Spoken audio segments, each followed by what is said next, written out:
আম্মু, আমি এই বিয়ে করব না মানে করব না। ওই পিচ্চি একটা ছেলের সাথে আমার বিয়ে কোন হিসেবে ঠিক করলে?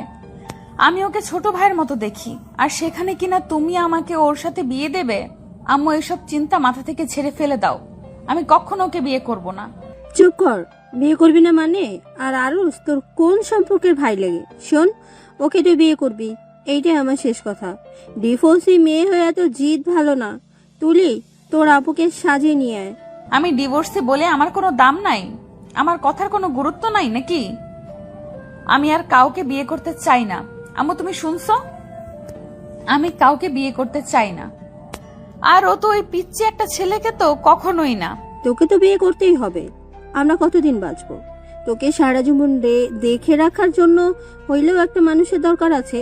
আর আরো ছোট একটা ছেলে, ওকে যেভাবে গড়িয়ে তোলা যাবে সেভাবেই গড়ে উঠবে।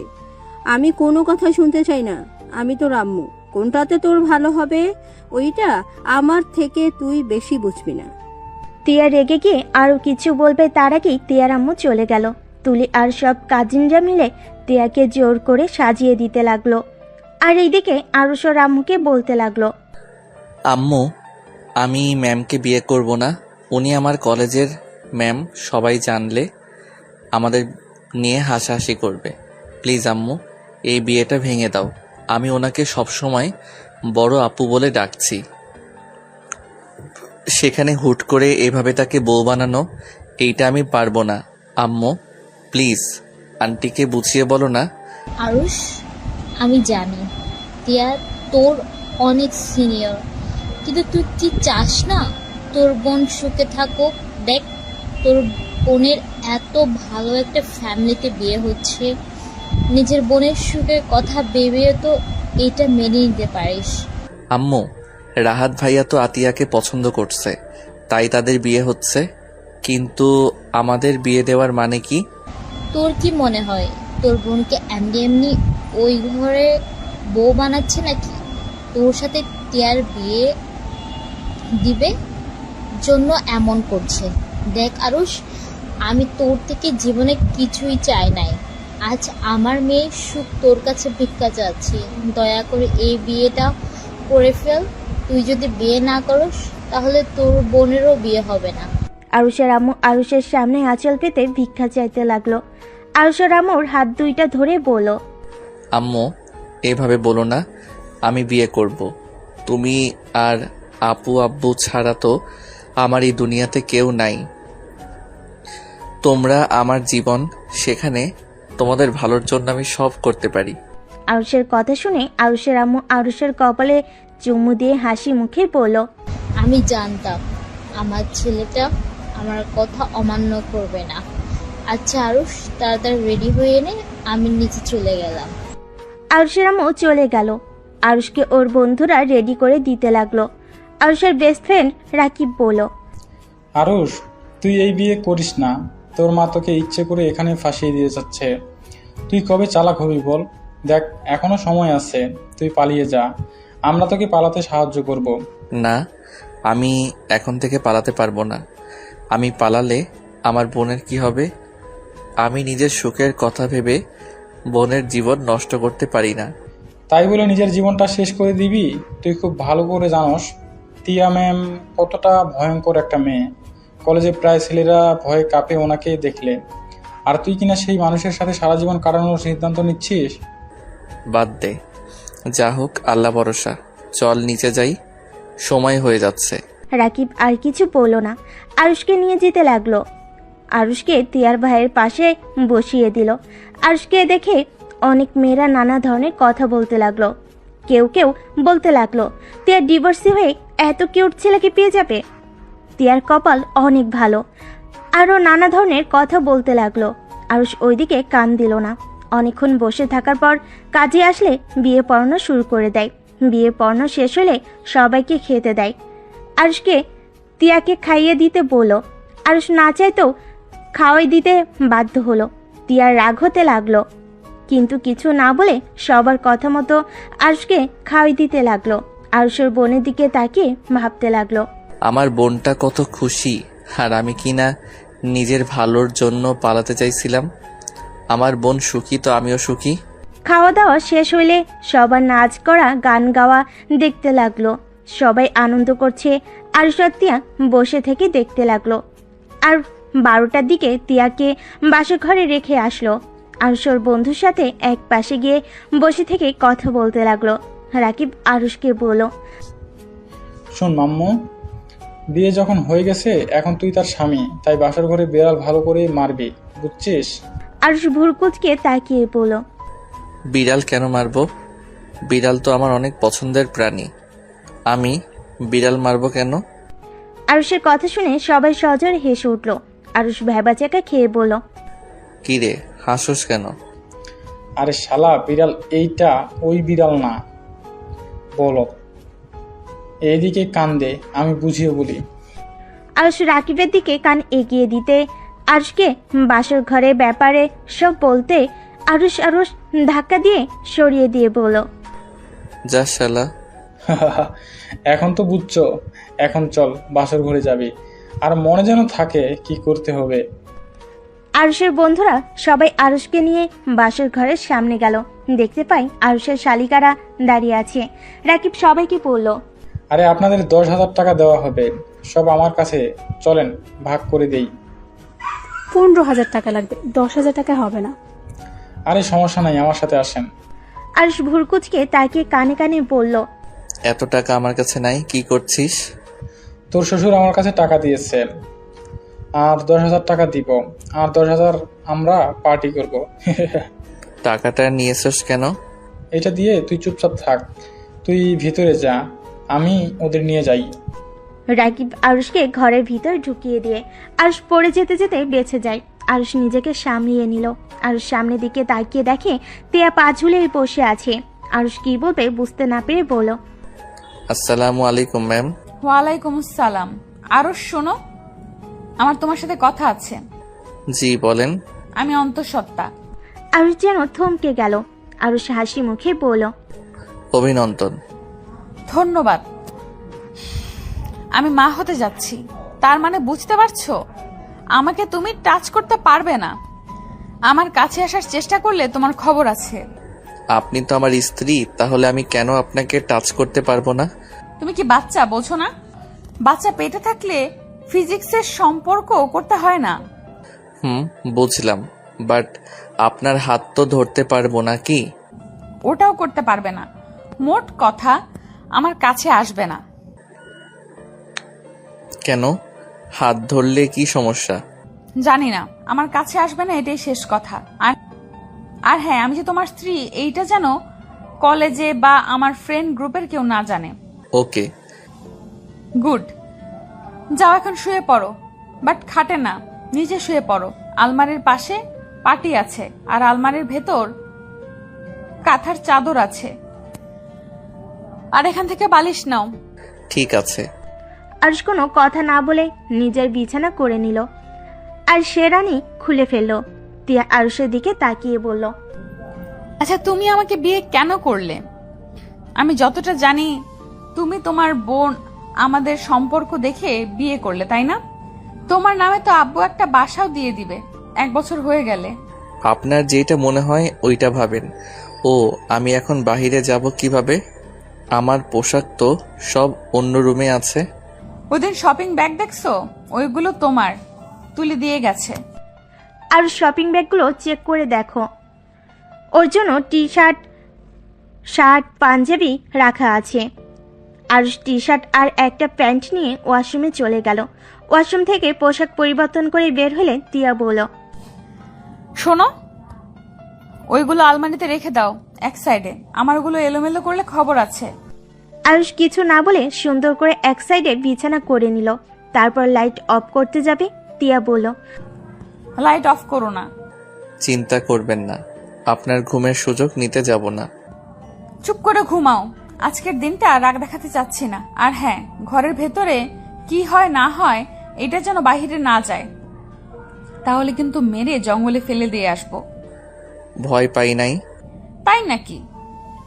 আমি উঠবো নাকি? না না ম্যাম, আমি তো মজা করছি। Good night ma'am. আরুষ চোখ বন্ধ করে ঘুমিয়ে গেল। তিয়া আরুষের ঘুমন্ত চেহারার দিকে তাকিয়ে ভাবতে লাগলো। এইটুকু একটা ছেলের সাথে আমার বিয়ে কিভাবে দিতে পারলো?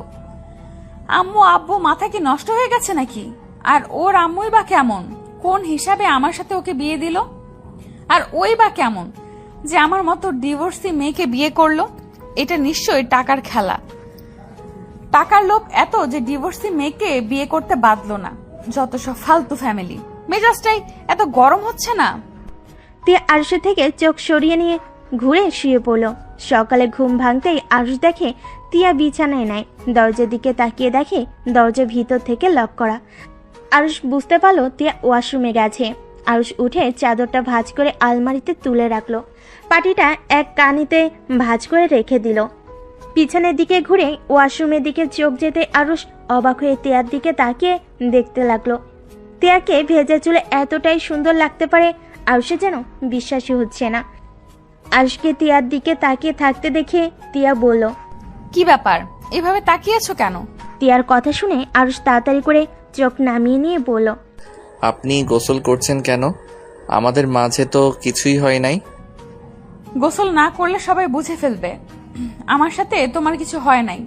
আমি যে তোমাকে স্বামী হিসেবে মানি নাই এইটা জেনে যাবে, তাই গোসল করছি। তুমিও যাও, গোসল করে নাও। ও আচ্ছা। আরুষ আলমারি থেকে শার্ট প্যান্ট নিয়ে ওয়াশরুমের দিকে যেতে লাগলো। আর মনে মনে ভাবলো, বুদ্ধি কি কিছু না করে সবার সামনে প্রমাণ করতে হবে করছি। ধুর, ভালোই হয়েছে। ওনাকে স্ত্রী হিসেবে মানতে ইচ্ছে করছে না। যদি অধিকার চাইতো তাহলে কি যে হইতো। যাই, গোসল করে নেই। আরুষ ওয়াশরুমে চলে গেল। গোসল করে পোশাক পরিবর্তন করে প্যান্ট শার্ট ধুতে গিয়ে তিয়ার 3 পিস বালতিতে দেখে আরুষ বুঝতে পারলো না কি করবে। আরুষ ওয়াশরুমের দরজা খুলে দেখে তিয়া ড্রেসিং টেবিলের সামনে বসে চুল শুকাচ্ছে। আরুষ তিয়াকে কিছুক্ষণ দেখে পড়ল। ম্যাম, আপনার 3 পিস কি ধুয়ে দিব? তিয়া আরুষের দিকে ভুরু কুচকে তাকিয়ে বলল, না, তোমার শার্ট প্যান্ট রেখে দাও, রহমান ধুয়ে দিবে, তোমাকে কষ্ট করতে হবে না। দরকার নাই, আমি করে দিচ্ছি। আমি বলছি না রেখে দিতে, তোমাকে এসব করতে হবে না। আমার বউয়েরটা একটা ছেলে মানুষ ধুয়ে দিবে। এটা কেমন দেখায়? যদি রুনা আন্টি করতো তাহলে এক ব্যাপার ছিল। আরুষের কথা শুনে তিয়া কিছু অবাক হয়ে বলল, কি বলে? তোমার বউ দেখো আরুষ, তুমি আমাকে বউ বলবে না। আমি তোমাকে। তিয়া আর কিছু বলতে যাবে তখনই দরজা নক করার শব্দ হলো। জোরে জোরে দরজা নক করাতে তিয়া বিরক্ত হয়ে দরজা খুলতে চলে গেল। আরুষের কিছুটা খারাপ লাগলো, কিন্তু কিছু না বলে ওয়াশরুমে গিয়ে 3 পিস শার্ট প্যান্ট ধুতে লাগলো। তুলি দরজা থেকে বলল, কি ব্যাপার, ওয়াশরুম থেকে এত শব্দ হচ্ছে কেন? ধুলাবাই কি করে? জানি না। তা এত জোরে নক করছিলি কেন? কি হয়েছে? তোমাদের নিচে যেতে বললো। তুলি কথাগুলো বলে আরুষকে খুঁজতে লাগলো। আরুষ ওয়াশরুম থেকে বের হয়ে বেলকনির দিকে যাবে তখনই তুলি বলল, স্যার আপনার হাতে এগুলো কেন? সরি স্যার, না দুলা ভাই, আপনার হাতে ওষুধ কেন? আফু আপনাকে ধুয়ে দিতে বলছে নাকি? আফু এগুলো কি? আমি এখন আম্মুকে বলে দিব। তিয়া আরুষ কিছু বলার আগেই তুলি চলে গেল। তিয়া ডাকলে শুনে না। আরুষ যেন ভ্যাবাচাকা খেয়ে গেল। তিয়া রেগে রুমের ভিতর এসে বলল, তোকে বললাম না যে ওইগুলো ধুতে হবে না? তুই রেখে দে, রহমান এসেছে ধুয়ে দিবে। তুই কি আমাকে বকা খাওয়ানোর জন্য ইচ্ছে করে এরকম করলি নাকি? তিয়ার কথা শুনে আরুষ ভয় পেয়ে গেল। আরুষ ঢোক গিলতেই তিয়া রেগে আরুষের দিকে আসতে নিলে আরুষ তাড়াতাড়ি করে বেলকনিতে গিয়ে দরজা লাগিয়ে দিল। তিয়ার আরও রাগ উঠে গেল। তিয়া দরজা থাপড়াইতে লাগলো আর বলতে লাগলো, আরুষের বাচ্চা, দরজা খুল, তোর আজকে খবর আছে। আমি ভেবেছিলাম বিয়ের এই কয়দিন তোর সাথে খারাপ ব্যবহার করব না, কিন্তু তুই আমাকে খারাপ ব্যবহার করতে বাধ্য করলি। দরজাটা খোল বলছি। তিয়ার কথা শুনে আরুষের হাত পা কাঁপতে লাগলো। আরুষ কাঁপা কাঁপা কণ্ঠে বলল, ম্যাম, আমি বুঝতে পারি নাই, তুলি ভুল বুঝবে। ম্যাম প্লিজ ক্ষমা করে দেন। তুই আগে দরজা খুল, না হলে কিন্তু আমি দরজা ভেঙে যদি তোর কাছে যাই তাহলে তোর কি অবস্থা খারাপ করে দিব। কথাটা বলে আরো জোরে জোরে থাপড়াতে লাগলো। আরুষ ধোয়া জামা কাপড় সব মেলে দিয়ে ভয়ে ভয়ে দরজা খুলতে লাগলো। দরজা খুলতেই তিয়া যেই থাপ্পড় মারতে যাবে আরুষ সাথে সাথে তিয়ার হাত ধরে টান দিয়ে নিজের কাছে নিয়ে এসেছে। ঠোঁটের সাথে ঠোঁট বসিয়ে দেয়। তিয়া যেন অবাক হয়ে গেল, চোখ বড় বড় করে তাকিয়ে থাকলো। আরুষ আলতো করে তিয়ার কোমরে হাত রাখতেই তিয়া কেঁপে উঠল। তিয়ার রাগ যেন দ্বিগুণ হয়ে গেল। তিয়া আরুষের হাত ধরে জোরে ধাক্কা দিলে আর সোজা বেলকনির দরজার সাথে ধাক্কা খেয়ে পিঠে ব্যথা পেল। কলার ধরে সোজাভাবে দাঁড় করিয়ে গালে সজোরে থাপ্পড় লাগিয়ে দিল। এত জোরে থাপ্পড় মারল যে আরুষের ঠোঁট কেটে রক্ত ঝরতে লাগলো। তিয়া রেগে আরুষের কলার চেপে ধরে বলল, আর কোনো দিন যদি এমন দুঃসাহস দেখাস তোর কপালে দুঃখ আছে বলে দিলাম। গলা থেকে হাত সরিয়ে চলে যেতে নিলে আরুষ পিছন থেকে জড়িয়ে ধরলে তিয়া সারা শরীর শিউরে উঠল। তিয়া কিছু বলার আগে আরুষ তিয়ার শরীরের আঁচল ধরে রক্ত মুছতে লাগলো। তিয়ার আগে আবার মারতে যাবে, আরুষ অন্য হাত দিয়ে শক্ত করে হাত ধরে ফেলে। তিয়া আরেক হাত দিয়ে থাপ্পড় মারবে। আরুষ নিচে বসে পড়ে আর দাঁত বের করে হাসতে হাসতে বলল, আর এমন করব না, প্লিজ ম্যাম, এবারের মতো ক্ষমা করে দেন। আপনি যদি রাগী হন, আমিও আপনার স্বামী। আপনি যত রাগ করবেন আপনার সাথে রোম্যান্স করব তত। আর যদি শান্ত থাকেন তাহলে আপনার সম্মান করব। আপনার সাথে জোর করে এসব করতে যাব না। যাই হোক, আপনার পোশাক না মেয়ে কোনো ভুয়াকে দিয়ে কাজ করাবেন, আর না হইলে আমি করে দিব। আর বাবু হইলে পরে থেকে নিজের পোশাক নিজেই ধুয়ে নেবেন। আরুষ কথাটা বলে সোজা হয়ে দাঁড়িয়ে শীষ বাজাতে বাজাতে যেতে লাগলো। টিয়া রেগে হাতের কাছে থাকা গ্লাসটা আরুষের দিকে ছুঁড়ে মারলো। আরুষ তাড়াতাড়ি করে সরে গিয়ে বলল, আসবো নাকি কিস করতে? দেখেন বাবু পেটে, এখন একটু শান্ত হয়ে থাকেন, নামাজ কালামের প্রতি মনোযোগী হন। বাবু হইলে তো সেই ওর আব্বু হিসেবে আমি থাকবো। তাই আমি চাই না আমার মেয়ে বা ছেলে তার আম্মুর মতো এমন ফাজিল মার্কা হোক।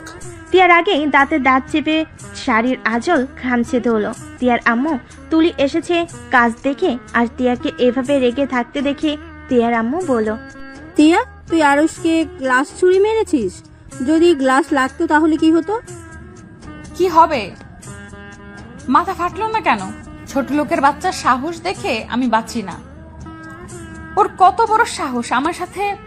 টিয়া কথা বলতে গিয়ে থেমে গেল। আরুষ মিটিমিটি করে হেসে বলল, আপনার সাথে কি? হ্যাঁ। আরুষের কথা শুনে টিয়ার রাগ আরো বেড়ে যেতে লাগলো। টিয়ার আগে আরো কিছু দিয়ে ছুঁড়ে মারতে যাবে, সাথে সাথেই টিয়ার আম্মু তুলি ধরে ফেলে। টিয়ার আম্মু, তিয়া, বেশি হয়ে যাচ্ছে কিন্তু। আম্মু, এই ছোট লোকের বাচ্চাকে এখান থেকে যেতে বলো, না হইলে আমি ওকে খুন করে ফেলবো। দুলাভাই, আপনি প্লিজ যান, আপুকে আরো রাগিয়ে দিয়েন না। তোমরা যাও, আমি দেখতে চাই ম্যাম কত রাগ করতে পারে। দেখলে আম্মু, ওই ছোট লোকের বাচ্চার সাহস কত বড়। ওই আমার রাগ তুলতে চাচ্ছে। আম্মু ছাড়ো আমাকে, ওকে আমার রাগ দেখায়। না বাবা থাক, আমি যাইগা। বড়লোক বাবার বড়লোক মেয়ের রাগ দেখতে আমার এখন ইচ্ছে করছে না। আরুষ কথাটা বলে শেষ বাজাতে বাজাতে চলে গেল। টিয়ার আম্মু টিয়াকে বলল, তিয়া, তুই কি আরুষকে স্বামী হিসাবে মেনে নাস নাই? টিয়া ওর আম্মুর কথা শুনে রাগ এক নিমিষে শেষ হয়ে গেল। টিয়া বুঝতে পারছে না কি বলবে। তুলি বলল, আমার মনে হয় না আপু দুলাভাইকে মেনে নিয়েছে। আপুর শয়তানটার জন্য দুলাভাইকে কেন দূরে সরিয়ে দিচ্ছিস? যে তোকে ভালোবাসে না সে মানুষটার জন্য কেন এভাবে নিজের জীবনটা নষ্ট করছিস? তোরা যা তো, মাথা নষ্ট করিস না। আমার আর কাউকে সহ্য হচ্ছে না, প্লিজ যা আম্মুকে নিয়ে। তিয়া, আমি তোর মা, আমি নিশ্চয়ই চাইবো না আমার মেয়ে অশান্তিতে থাক। আমি সব সময় চাইবো আমার মেয়েরা ভালো থাকুক, সুখে থাকুক। দেখ, একবার নিজের পছন্দে বিয়ে করেছিলি, আমাদের না বলে পালিয়ে গেছিলি। এবার আমরা যখন তোর বিয়েটাই দিয়েছি তখন আমাদের উপরে ভরসা রাখ। আরুষ অনেক ভালো একটা ছেলে, ওকে নিজের মতো গড়ে তোলা যাবে। টিয়ার আম্মু আর কিছু বলবে তার আগেই টিয়ার রুম থেকে বের হয়ে গেল। টিয়ার আম্মু তুলি ওর পিছনে পিছনে যেতে লাগলো। টিয়া সিঁড়ি ভেঙে নিচে নামতে লাগলো, আর সেদিকে এক নজর তাকিয়ে দেখতে লাগলো। আর সবার সাথে হেসে হেসে কথা বলছে। কিছুক্ষণ তাকিয়ে থেকে আর সে দিক থেকে চোখ সরিয়ে নিল। টিয়া সোজা বের হয়ে গেল বাসা থেকে। রাকিব টিয়ার দিকে দেখে আরুষকে বলল, কিরে মাম্মু, রাতে কি বিড়াল ভালো মতোই মারছস নাকি? না হলে ম্যাম এত শান্ত চোখে তোর দিকে তাকিয়ে দেখতো না। ভেরি গুড মাম্মু। রাকিবের কথা শুনে আরুষ কিছুটা অবাক হলো। আরুষ পিছনে তাকাতে দেখে তুলি আর ওর আম্মু নামছে। আরুষ তুলিকে বলল, তুলি, তোমার রুমে যাও, আমি আসছি। কেন? তোমাকে পড়াবো, চলো। আরুষের কথা শুনে তুলি ভেবাচেকা খেয়ে আরুষের দিকে তাকিয়ে বলল, দুলাভাই আপনাদের বিয়ের একদিন হইল, বিয়ে অনুষ্ঠান সব শেষ হোক তারপর পড়তে বলবো। এখন প্লিজ পড়তে বসতে বলবেন না। তোমার 1 মাস পর পরীক্ষা আর তুমি এই বিয়ে নিয়ে পড়ে আছো। আমি এইসব কিছু শুনতে চাই না। চলো আমার সাথে। আম্মু দুলাভাইকে বোঝাও না। আন্টি আমাকে কি বুঝাবে? চলেন আমার সাথে, খালি পড়া চুরি করার ধান্দা। আরুষের কথা শুনে সবাই হেসে উঠল। তুলি মুখ ভেঙচি দিয়ে চলে গেল। রাকিব আরুষকে বলল, ভাই এবার তোর শালিকাকে ছেড়ে দে, বিয়ের অনুষ্ঠান শেষ হয়ে যাক। তুই চুপ কর, এমনিতে পড়তে চাই না, আবার তোরা শুরু করে দিয়েছস। আরুষ, তুমি নাস্তা করে তারপর যাও। ক্ষুধা লাগছে না আন্টি? আচ্ছা আন্টি, আপু কোথায়? আপুকে তো দেখছি না। তোমার আম্মুর সাথে এই রুমেই আছে হয়তো। ও আচ্ছা। আরুষ আর কিছু না বলে তুলির রুমে চলে গেল। তুলি আরুষকে দেখে মন খারাপ করে বইয়ের দিকে তাকিয়ে থাকলো। আরুষ তিয়ার পাশে চেয়ারে বসে বলল, পিচ্ছু কি আমার উপরে রাগ করছে নাকি? না, বুঝেছি রাগ করছো, কিন্তু তোমার 1 মাস পরে এসএসসি পরীক্ষা। এখন যদি পড়াশোনা বাদ দিয়ে আনন্দ করতে ব্যস্ত থাকো, পড়াশোনা কখন করবে শোনো? 1 ঘন্টা পড়া শেষ হইলে আমি তোমাকে আজকে সন্ধ্যায় পড়াবো না, প্রমিস। আরুষের কথা শুনে তুলির মুখে হাসি ফুটে উঠল। তুলি আরুষকে বলল, ধন্যবাদ দুলাভাই। ওয়েলকাম। শোনো, আমাকে বাসার বাহিরে দুলাভাই বলবে না। আরুষের কথা শুনে তুলি ভুরু কুঁচকে তাকিয়ে বলল, কেন? শুনো, তোমার আপু কলেজের একজন শিক্ষিকা। তার স্বামী যদি ইন্টার ফার্স্ট ইয়ারে পড়ে, এটা কেউ জানতে পারলে হাসাহাসি করবে। আর সবাই তো জানে আমি তোমাকে প্রাইভেট পড়াই। সেখানে যদি জানতে পারে এখন তোমার বোনের সাথে বিয়ে হয়েছে, তাহলে সবাই কত কিছু বলবে। আচ্ছা বাহিরে বলবো না, বাহিরে আরুষ ভাই বলে রাখবো। আচ্ছা দুলাভাই, আপু আপনাকে মেনে নাই তাই না? এই পড়তে বসো পিচ্ছি, বড়দের বিষয়ে যেতে হয় না। তারপরও তুমি পাকনামি করো। আরুষের কথা শুনে তুলি আর কিছু না বলে পড়তে লাগলো। 1 ঘন্টা পড়া শেষ হলে তুলি খুশিতে পড়ল, দুলাভাই এখন আমি চলে গেলাম। এই অঙ্কটা করে তারপর যাও। আপনি না বলেন 1 ঘন্টা পড়তে? হ্যাঁ, কিন্তু এই অঙ্কটা করে তারপর যাও।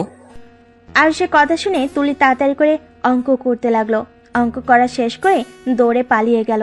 আরুষ অঙ্কটাই দেখে। বাটন ফোনটা মেসেজ চেক করতে করতে রুম থেকে বের হতেই তিয়ার সাথে ধাক্কা খেলো। তিয়া পড়ে যেতে লাগবে, সাথে সাথেই আরুষ পিছন থেকে তিয়ার ব্লাউজ ধরে ফেলো। কিছুটা ছিঁড়ে দেওয়ার শব্দ হলো। আরুষ তাড়াতাড়ি করে তিয়াকে সোজা করে দাঁড় করিয়ে দিতেই তিয়া আরুষের গালে থাপ্পড় মারতে যাবে। আরুষ হাত ধরে বলল, আমি ইচ্ছে করে এমন করি নাই। আপনি পড়ে যাইতেন আর পেটে বাবু আছে, পড়ে গেলে সমস্যা হইতো, তাই আমি ভেবে না পেয়ে যেটা হাতের কাছে পাইছি ওইটাই ধরছি। কানার মতো করে হাঁটোস, চোখে দেখোস না? আর আমার হাত ছাড়ে না হইলে এমন জায়গায় লাথি দিব না। তিয়ার কথা শুনে আরুষ সাথে সাথেই হাত ছেড়ে দিল। তিয়ার প্রশ্নের কোনো উত্তর না দিয়ে চলে যেতে লাগলো। তিয়া পেছন থেকে আরো রেগে গিয়ে নিচে পড়ে থাকা আরুষের বাটন ফোন দিয়ে সোজা ওর মাথায় ঢিল মারল। আরুষের মাথায় লেগে জোরে একটা শব্দ হলো। সাথে সাথে আরুষের বোন আর আম্মু রুম থেকে বের হতে দেখে তিয়া রেগে আছে। আর আরুষ মাথায় হাত দিয়ে তিয়ার দিকে তাকিয়ে আছে। ফোনটা সব ভেঙে পড়ে আছে। আরুষের আম্মু বলল, বৌমা কি হয়েছে? তুমি এভাবে করে রেগে আছো কেন?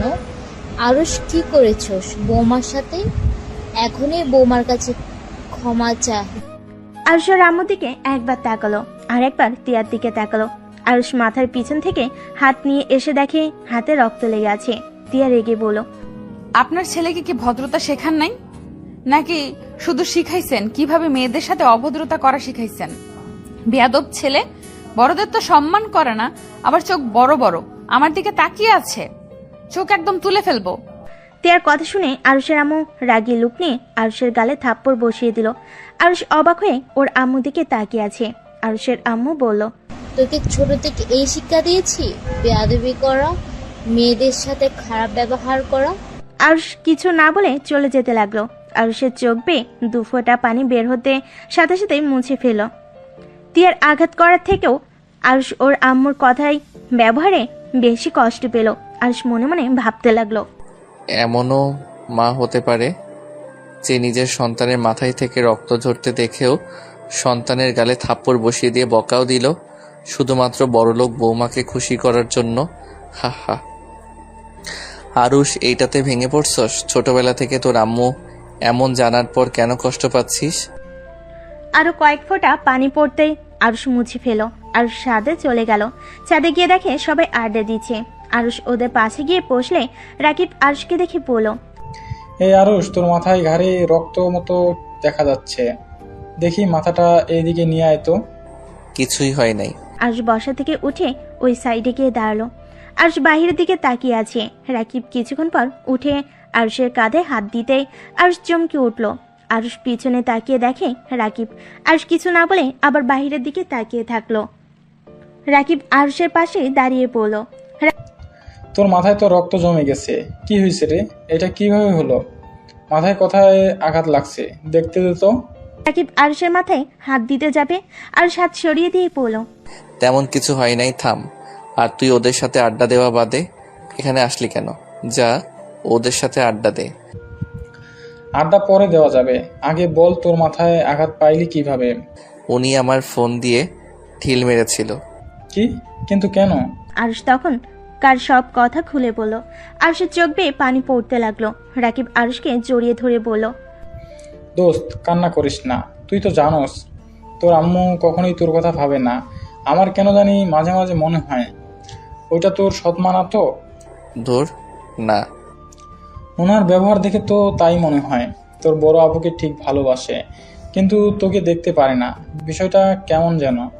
আর তোর আম্মু সবসময় তোর বড় বোনের কথা ভাবে, তোর কথা কখনোই ভাবে না। আমি জানি না আমি কি অন্যায় করছি, যার জন্য আম্মু আমাকে দেখতে পারে না। আব্বু অসুস্থ, আব্বুকেও দেখতে পারে না। আমি সত্যি বুঝি না আম্মু এমন কেন করে। আচ্ছা, তোর আব্বুকে জিজ্ঞেস করলে তো পারস। তোর আব্বু তোর থেকে নিশ্চয়ই কিছু লুকাচ্ছে। আর চল, আজকে তোদের বাসায় যাই। এখন তোর আম্মু নাই। এখন? চল যাই। আরুষ রাকিবের সাথে যেতে লাগলো। আরুষ রাকিবকে বলল, আচ্ছা তুই যা, আমি পোশাক পরিবর্তন করে আসছি। আমার মাথায় রক্ত দেখলে আব্বু অনেক কষ্ট পাবে। আচ্ছা যা, আমি তোর জন্য অপেক্ষা করব। রাকিব সিঁড়ি ভেঙে নিচে চলে গেল। আরুষ তিয়ার রুমে ঢুকে দেখে তিয়া উপর হয়ে শুয়ে আছে। আরুষ তিয়ার কাছে গিয়ে বলল, বাচ্চা পেটে আছে, আর সেইখানে আপনি উপর হয়ে শুয়ে আছেন। সোজা করে শুয়ে থাকেন। আরুষের কণ্ঠ শুনে তিয়া চোখের পানি মুছে শোয়া থেকে উঠে খাটের উপরে পা ঝুলিয়ে বসে আরুষের দিকে তাকিয়ে বলল, তাতে তোর কি? আমি কিভাবে শুয়ে থাকবো না শুয়ে থাকবো সেইটা একান্ত আমার ব্যক্তিগত ব্যাপার। হ্যাঁ জানি, কিন্তু আপনার পেটে তো ছোট একটা বাবু আছে। আপনি এইভাবে শুয়ে থাকলে পেটে তো চাপ লাগবে। তোকে ভাবতে হবে না। আরুষ কথা না বাড়িয়ে আলমারি থেকে পোশাক বের করে ওয়াশরুমের দিকে যেতে লাগলো। তিয়ার চোখ আরুষের ঘাড়ের দিকে গেল। আরুষের ঘাড়ে রক্ত লেগে আছে। আরুষকে কিছু বলতে কেউ বলল না। আরুষ ওয়াশরুমে গিয়ে ফ্রেশ হয়ে রক্ত ধুয়ে পোশাক পরিবর্তন করে বের হলো। আরুষ রুম থেকে বের হয়ে গেল। তিয়া কিছুক্ষণ ওর দিকে তাকিয়ে চোখ বন্ধ করে নিল। আরুষ নিচে নামতে ওর আম্মু বলল, আরুষ কই যাস? আরুষ কিছুটা থতমত খেয়ে গেল। আরুষ পিছনে তাকিয়ে বলল, রাকিবের সাথে একটু বাহিরে যাব। ও আচ্ছা। আর শোন, বৌমার সাথে বেশি বাড়াবাড়ি করবে না। ওই যদি রেগে যায় না, সোজা বাড়ি থেকে বের করে দিব। ভালোই ভালোই এখানে থাকতে দিচ্ছে, এইটাই তোর ভাগ্য। বেশি বুঝিস না, বৌমা যা বলে তাই শুনিস। আচ্ছা। আরুষ কথাটা বলে নিচে নেমে চলে গেল। রাকিবের সাথে বের হয়ে গেল বাইক নিয়ে। রাকিব বাইক চালাচ্ছে, আরুষ পিছনে বসে আছে। রাকিব আরুষকে বলল, আরুষ, বলো। আমার কি মনে হয় জানোস, তোদের বাচ্চা হইলে হয়তো ম্যাম তোকেও তখন ভালোবাসতে শুরু করবে। আরুষ রাকিবের কথা শুনে হাসতে লাগলো। রাকিব অবাক হয়ে বলল, কিরে শালা, আমি কি তোকে মজা করে কিছু বলেছি যে এইভাবে হাসছিস? শোনো, ম্যাম অলরেডি মা হতে চলছে। ওনার ডিভোর্স হয়েছে 9 মাস ধরে, আর বাচ্চা সহ আমাকে বিয়ে করলো।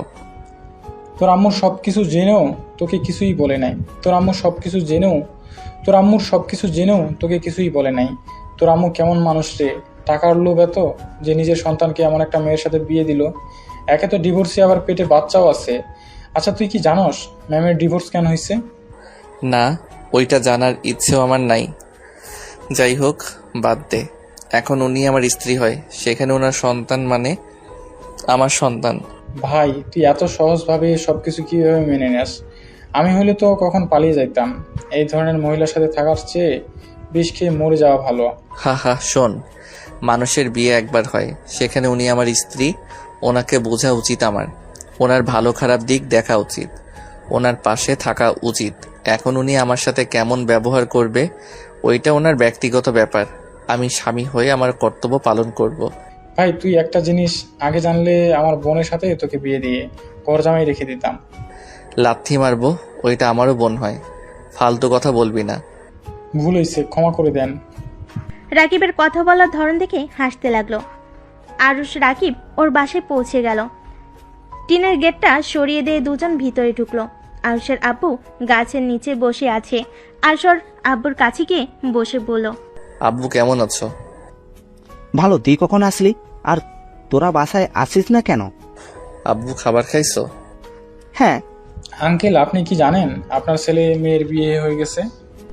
রাকিবের কথা শুনে আরুষের আব্বু চমকে গেল। আরুষের দিকে তাকিয়ে বলল, তোদের বিয়ে হয়ে গেছে মানে? কার সাথে হয়েছে?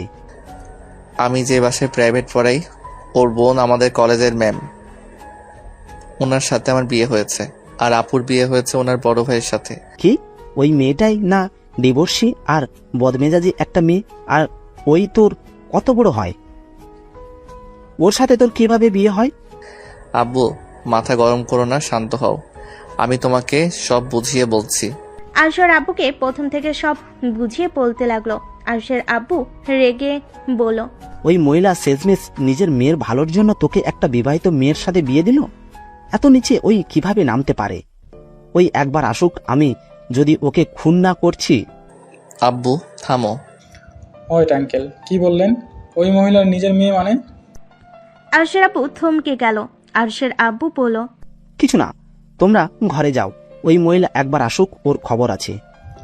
আঙ্কেল আপনি কথা ঘোরাচ্ছেন। রাকিব যাও, রুমে যাও, বেয়াদবি করো না। রাকিব আর কিছু না বলে আরুষের সাথে আরুষের রুমে চলে গেল। আরুষকে রাকিব বলল, তোর আব্বুকে চেপে ধর, সত্যিটা বের হয়ে যাবে। ভয় লাগছে আব্বু, যদি বেশি উত্তেজিত হয়ে যায়। আর আব্বুর জন্য তো উত্তেজিত হওয়া ভালো না। তোর আব্বুকে সুন্দরভাবে বোঝাতে হবে। আমার মনে হয় তোর আম্মু তোর নিজের আম্মু না। চুপ কর তো ভাই। আচ্ছা চুপ হইলাম, এখন তোর আব্বুর রুমে চল। ভয় লাগছে। শালা যাবি আমার সাথে? চল। রাকিব আরুষকে টেনে ওর আব্বুর রুমে চলে গেল। আরুষের আব্বু চোখে পানি দেখে আরুষ বলল, আব্বু তুমি কান্না করছো কেন? আমার জন্য তোর লাইফটা নষ্ট হয়ে গেল। আমি ভাবতে পারি নাই তোর আম্মু তোকে ওই রকম একটা মেয়ের সাথে লুকিয়ে বিয়ে দিয়ে দেবে। আঙ্কেল আমার তো মনে হয় আরুষের আম্মু নিজের তো নাকি সৎ মা। আরুষের আব্বু চমকে উঠল। আরুষের আব্বু রাকিবের দিকে তাকিয়ে বলল, এসব কি বলছো? এটা আমার কথা না আরুষ, মনে হয়। আর আরুষের সাথে যেমন ব্যবহার করে তাতে তো এমনই মনে হয়। আরুষ, রাকিব যা বলছে তুমি কি সত্যি এইটা মনে করস? না মানে আব্বু। বুঝেছি, যাই হোক, আমি তোকে আজকে একটা সত্য কথা বলবো। কি সত্যি আব্বু? আরুষ, আমি যদি বলি আমরা তোর নিজের বাবা মা না, তাহলে কি তুই আমাদের ছেড়ে চলে যাবি? আরুষের আব্বুর কথা শুনে আরুষ রাকিব যেন থমকে গেল। আরুষ অসহায় চোখে তাকিয়ে বলল, মানে তোমরা আমার আপন বাবা মা না? মানে কি? হ্যাঁ, আমরা তোর আপন বাবা মা না। আব্বু মজা করছো নাকি? না, আমি সত্যি বলছি। তাহলে আমার বাবা মা কে? রাকিবের দিকে তাকিয়ে কিছুটা অকট ফিল করলো। রাকিব বুঝতে পেরে বলল, আঙ্কেল বলেন, সমস্যা নাই, আমি কাউকে বলবো না। তোর আব্বু আজিমপুরের তালুকদার, তোর দাদু, আর চৌধুরী বাড়ি তোর নানার। আজিমপুর তো আমার মামার বাড়ি, আর ওনাদের তো আমি চিনি। আমার মামা তালুকদার স্কুলে শিক্ষকতা করেন। আর চৌধুরী বাড়ির সাথে তো ওনাদের সম্পর্ক ভালো না, একে উপরে শত্রুতা। একে অপরের শত্রুতা? আমার মাথায় কিছু আসছে না। তাহলে আমি এখানে কেন? আমি তোর আব্বুর দেখাশোনা করতাম, ধরতে গেলে আমি তোর আব্বুর বিশ্বস্ত লোক ছিলাম। তোর আব্বু যেখানে যেত আমাকে সেইখানে নিয়ে যাইতো, তোর আম্মুর সাথে প্রেম করত, এইগুলো আমি সব জানতাম। দুজনে মুখের ওপর কিছু বলতে পারি নাই যে এই ভালোবাসা কেউ মেনে নেবে না। আমি যেই ভয়টা খুব করে পেতাম, একদিন সেটাই হলো। তুই তোর আম্মুর পেটে যখন আসলি তখন তোর আব্বু আম্মু একে অপরের সহ্য করতে পারতো না। দুজন তোকে নষ্ট করার চিন্তা করে ডাক্তারের কাছে গেছে, কেউ নষ্ট করতে রাজি হয় নাই। তোর আম্মু পরে ঢাকা চলে যায় যাতে কেউ বুঝতে না পারে। আর তোর আব্বু আর আমিও ব্যবসার কাজে ঢাকায় থাকতাম। যেদিন তুই জন্মগ্রহণ করস সেই দিন আমি তোর আব্বুও গেছিলাম। তোর আব্বু ডাক্তারের সাথে কথা বলেছে তোকে যেন কোথাও রেখে আসে, যা টাকা লাগবে সব দিয়ে দিবে। তখন আমি তোকে কোলে করে হাঁটাহাঁটি করছিলাম। তোকে দেখে আমার অনেক মায়া হয়। আমার স্ত্রী আর মা হতে পারবে না। তোর আপু হওয়ার পর একটা রোগের কারণে বাচ্চা হওয়ার নাড়িটা কেটে ফেলতে হয়, আর এক ছেলে খুব দরকার ছিল। পরে তোকে তোর আব্বু আম্মুর থেকে রাজি করিয়ে সেই যে নিয়ে এসেছি, আর কোনোদিন ওই গ্রামে যাই নাই। আমার ভয় হইতো যদি তোর আব্বু আম্মু তোকে আমাদের থেকে কেড়ে নেয়।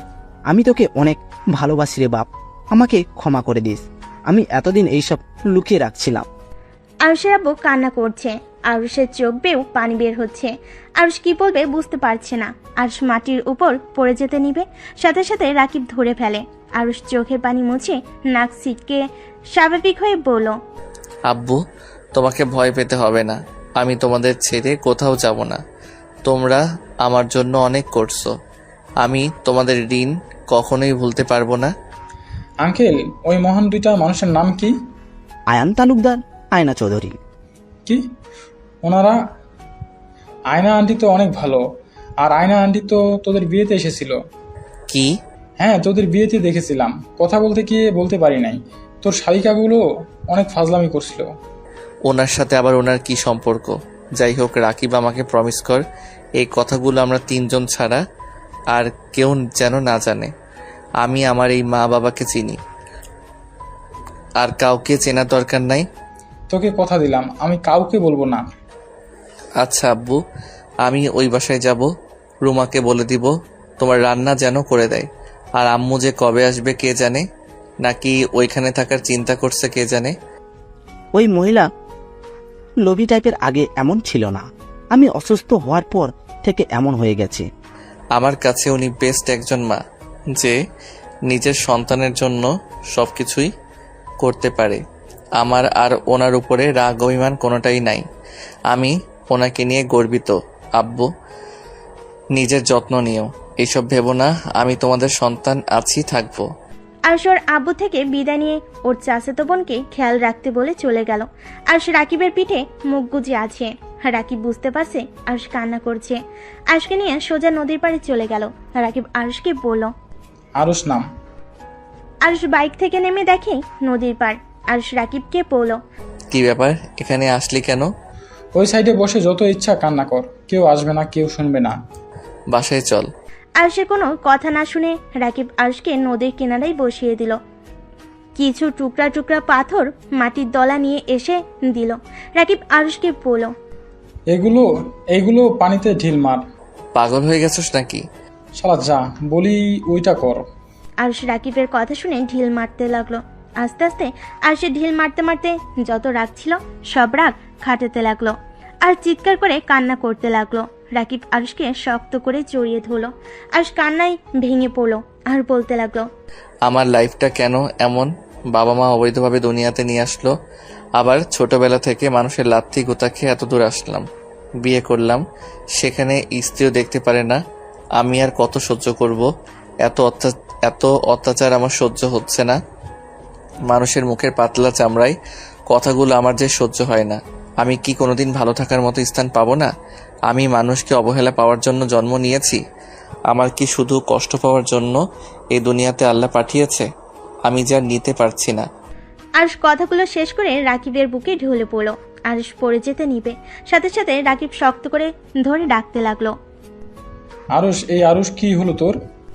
রাকিব আরুষের নাকের কাছে আঙ্গুল দিয়ে বুঝতে পারলো আরুষ জ্ঞান হারিয়ে ফেলেছে।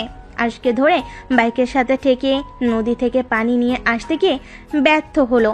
রাকিব উপায় না পেয়ে ওর এক বন্ধুকে কল দিয়ে আসতে বলল। আরুষের কাছে বসে আরুষকে ডাকতে লাগলো। আরুষের কোনো সারা শব্দ না পেয়ে বেশ কিছুক্ষণ পর আরুষের আরেকটা বন্ধু আসলো। আরুষকে দেখে চমকে গেল।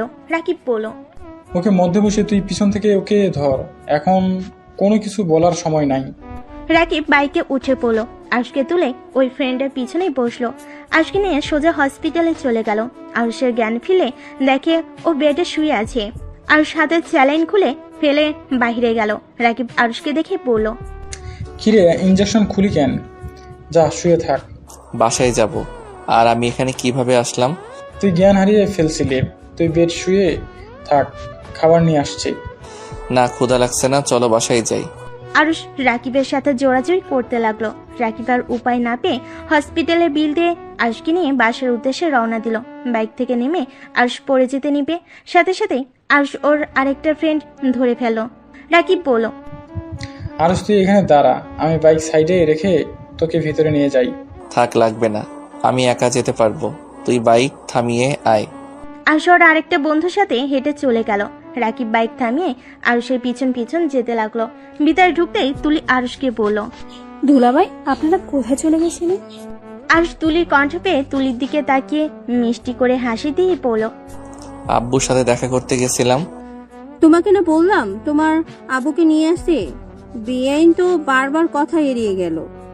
আরুষ কিছু বলার আগে ওর আম্মু বলে উঠল, উনি তো অসুস্থ, তাই এখানে নিয়ে আসবো না। উনি এত মানুষের মাঝে থাকতে পছন্দ করে না। তাই বলে ছেলে মেয়ের বিয়েতেও আসলো না? আরুষ কিছু বলার আগেই ফুলের পড়ে যেতে নিবে, সাথে সাথে রাকিব ধরে ফেল। সবাই আরুষের কাছে আসলে রাকিব আরুষকে কোলে তুলে নিল।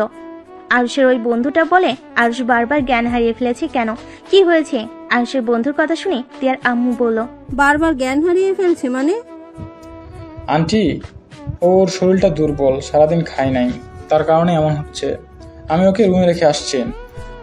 আরুষকে কোলে নিয়ে রাকিব হাঁটতে লাগলো। সিঁড়ি ভেঙে উপরে যাওয়ার সময় আরুষের বন্ধুরা ধরে তুলতে লাগলো। আরুষকে ধরে রুমের সামনে গিয়ে দরজার নক করলে তিয়া দরজা খুলে দেখে আরুষ চোখ বন্ধ করে রাকিবের কাঁধে মাথা দিয়ে দাঁড়িয়ে আছে। তিয়াকে কিছু বলার সুযোগ না দিয়ে রাকিব আরুষকে খাটে শুয়ে দিল। তুলি খাবার নিয়ে আসলে রাকিবের হাতে নিয়ে আরুষকে খাইয়ে দিতে লাগলো। আরুষ কয়েক লোকমা মুখে দিয়ে রাকিবকে বলল, আর খাবো? চুপ কর, পুরাটা খেয়ে নে। ওর কি হয়েছে রে তুলি? দুলাভাই নাকি জ্ঞান হারিয়ে ফেলছিল, হসপিটালে ছিল। ওই ভাইয়া বলল, সেখান থেকে দুলাভাই জোর করে বাসায় আসে। আমাদের সাথে কথা বলতে বলতে আবার মাথা করে পড়ে যেতে নেই। ও আচ্ছা। তিয়া আর কিছু বললো না। আরুষের দিকে কিছুক্ষণ তাকিয়ে থেকে বাহিরে গিয়ে ডাক্তারকে কল দিল। রাকিব আরুষকে জোর করে খাওয়াই দিল।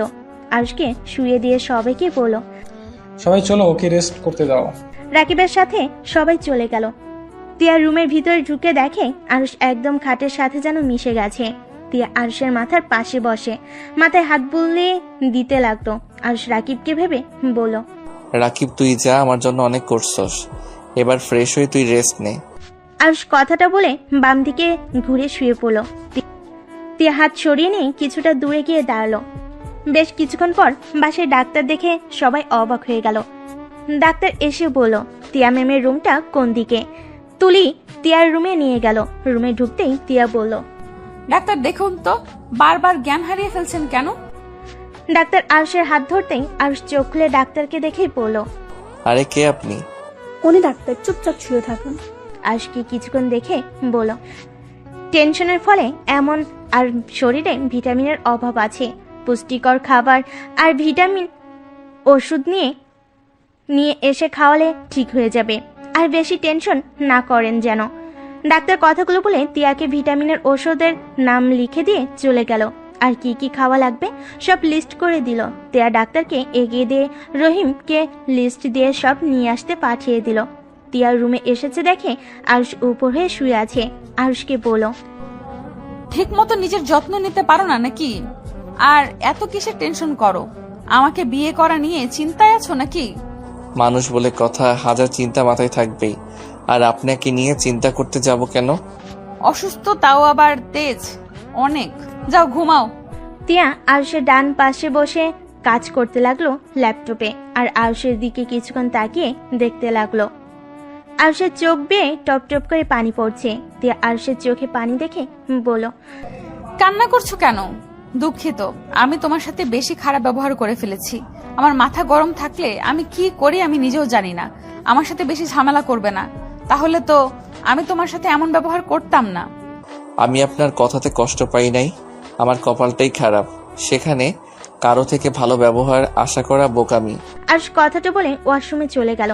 আরুষ ওয়াশরুম থেকে আসতেই দেখতে পাই রাকিব বসে আছে। রাকিব আরুষকে দেখে বলল, আরুষ রেডি হও, বাসায় যাব। কার বাসায়? আমার বাসায়।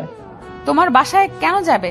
আমি চাই না আমার বন্ধু এখানে থাক, আর এখানে থেকে তিলে তিলে মারা যাক। কি যাতা বলো, তিলে তিলে মারা যাবে মানে? ঠিক বলছি। রাকিব, আমাকে নিয়ে ভাবতে হবে না, আমি ভালোই থাকবো, তুই যা। আর শোন, কলেজে যাস। আমার সাথে চলতো। না, আমাকে এখানে বিক্রি করে দিয়েছে, সেইখানে আমি এখন থেকে যেতে পারবো না। তুমি যাও, আর আমাকে নিয়ে চিন্তা করিস না। রাকিব আরুষকে জোর করলে আরুষ গেল না। রাকিব রেগে চলে গেল। আরুষ দরজা লাগিয়ে দিয়ে নিচে বিছানা করে শুয়ে পড়ল। সারা রাত ছটফট করতে করতে এক পর্যায়ে ঘুমিয়ে গেল। সকালে ঘুম ভাঙলেই অজু করে এসে নামাজ পড়তে লাগলো। মনোজাতে আরুষ কান্না করতে লাগলো। তিয়া ঘুম ভেঙে যায়। আরুষকে কান্না করতে দেখে চমকে যায়। আরুষকে মনোজাত শেষ করতে দেখে ঘুমানোর ভান করে শুয়ে থাকলো। আরুষ জায়নামাজ ভাঁজ করে রেখে দিয়ে নিচে চলে গেল। বাইরে গিয়ে হাঁটাহাঁটি করে 8টার দিকে বাসে এসেছে। ওয়াশরুমে গিয়ে ফ্রেশ হয়ে নিল। তারপর ব্যাগ নিয়ে নিচে নামলে তিয়ার আম্মু বলল, আরুষ কোথায় যাও? কলেজে যাব। খাবার খেয়ে বের হও, আর 9টা তো বাজে নাই। এত তাড়াতাড়ি কোথায় যাচ্ছ? খোদা নেই, আব্বুর সাথে দেখা করে কলেজে যাব। তোর আব্বু নিয়ে নতুন বাড়িতে আসছিস? মানে কিসের নতুন বাড়ি? তোর শ্বশুর আমাদের থাকার জন্য একটা বাড়ি দিয়েছে, সেখানে গিয়ে আমরা এখন থেকে থাকবো। আম্মু, এটা একটু বেশি হয়ে যাচ্ছে না? তোমার শ্বশুর মশাই তোমাদের উপরে খুশি হয়ে দিয়েছে, বেশি কিছু কেন হবে? আম্মু, একটা কথা বলি, কিছু মনে করো না। বেশি লোভ করা ভালো না। নিজের যা আছে ওইটা নিয়ে সুখী থাকতে হয়, অন্য জিনিস নিয়ে বাড়াবাড়ি করা ভালো না। তুই কি বলতে চাস? আমি তো শ্বশুর থেকে জোর করে নিয়েছি নাকি? আমি সেইটা বলি নাই। আরুষ, তোর দেখি অনেক সাহস বাড়ছে। আম্মুর মুখের উপরে তর্ক করা শিখে গেছস? আপু, আমি তর্ক করছি না। এত নাটক করার কি আছে? 1 বছর আমার সাথে থাকতে পারলে ওই বাড়ি তোমার নামে পার্মানেন্ট হয়ে যাবে। আমার দরকার নাই আপনার বাড়ি, বুঝতে পারছেন? আরুষের কথা শুনে আরুষের আম্মু রাগ উঠে যায়। আরুষের সামনে এসে ঠাস ঠাস করে থাপ্পড় মেরে দিল। আরুষ গালে হাত দিয়ে কিছুক্ষণ সবার দিকে তাকিয়ে আরুষ যেন কথা না বলে চলে গেল। আর সোজা ওর বাড়িতে চলে গেল। ওর আব্বুর সাথে বসে খাবার খেয়ে কলেজে চলে আসলো। আরুষ ক্লাসে বসে আছে। তখনই রাকিব এসে বলল, আরুষ, কি অবস্থা তোর? ভালো। তোর সাথে কথা আছে, আমার সাথে আয়। আরুষ রাকিবের সাথে যেতে লাগলো। গাছের পিছনে গিয়ে বসলো। আরুষ রাকিবকে বলল, কি কথা বলবি বল। তোর আম্মু আব্বুর পিক পেয়েছে, আর তোর আম্মু তোর শাশুড়ির বান্ধবী হয়। তুই কিভাবে জানলি? আমি তুলির থেকে শুনেছি, জিজ্ঞেস করেছিলাম, তখন তুলি আমাকে বলল, আর পিকও দিয়েছে। ও আচ্ছা। হ্যাঁ, আর তোর আম্মু মনে হয় তোর শ্বশুর বাড়ি কিছুদিন থাকবে। এখন আবার কই গেল উনি? ওনার ফ্যানদের সাথে দেখা করতে ঢাকা গেছে। উনি আসবে ভেবে আমি তোকে আমাদের বাসায় নিয়ে আসতে চাইছিলাম, যাতে তুই ওনাকে দেখে কষ্ট না পাস। ও আচ্ছা, ক্লাসে চল। ওয়েট, আগে পিক দেখে নে। রাকিব পিক দেখালে আরুষ কিছুক্ষণ দেখে রাকিবের সাথে ক্লাসে চলে গেল। আরুষ ক্লাসে মনোযোগ দিতে পারছিল না। তিয়া টিফিনের সময় আরুষকে খুঁজলো, কিন্তু ক্যান্টিনে পেল না। আরুষ ক্লাসরুমে বসে থেকে পড়তে লাগলো। তিয়া আরুষকে ক্লাসরুমে দেখে নিজের ক্যাবিনে চলে গেল। কলেজ ছুটি হলে রাকিব আর আরুষ একসাথে বের হলো। রাকিব আর আরুষ রাস্তা দিয়ে হেঁটে যাচ্ছিল। তিয়া গাড়ির ভিতর থেকে আরুষকে দেখতে লাগলো। ওদের পিছন পিছন কিছু দূর যেতে তিয়া ওদের সামনেই গাড়ি থামিয়ে বলল, আরুষ, গাড়িতে ওঠো। আপনি যান, আমি একাই বাসায় চলে যাব। কি বলছি কানে যায় না? আরুষ যা, আমি বাসায় চলে যাই। আরুষ কিছু না বলে গাড়িতে উঠে বসলো। রাকিব বাইকে স্টার্ট দিয়ে চলে গেল। তিয়া আরুষকে দেখে বলল, কি ব্যাপার, টিফিনে খাবার খাইলে না কেন? ক্ষুধা লাগে নাই। এখানে খাবার আছে, খেয়ে নাও, আম্মু তোমার জন্য পাঠাইছিল। আরুষ কিছু না বলে খাবার খেতে লাগলো। খাবার খাওয়া শেষ করে রুমাল দিয়ে হাত মুছে নিল। বাসে পৌঁছে আরুষ গাড়ি থেকে নেমে তিয়ার হাত ধরে গাড়ি থেকে নামিয়ে নিল।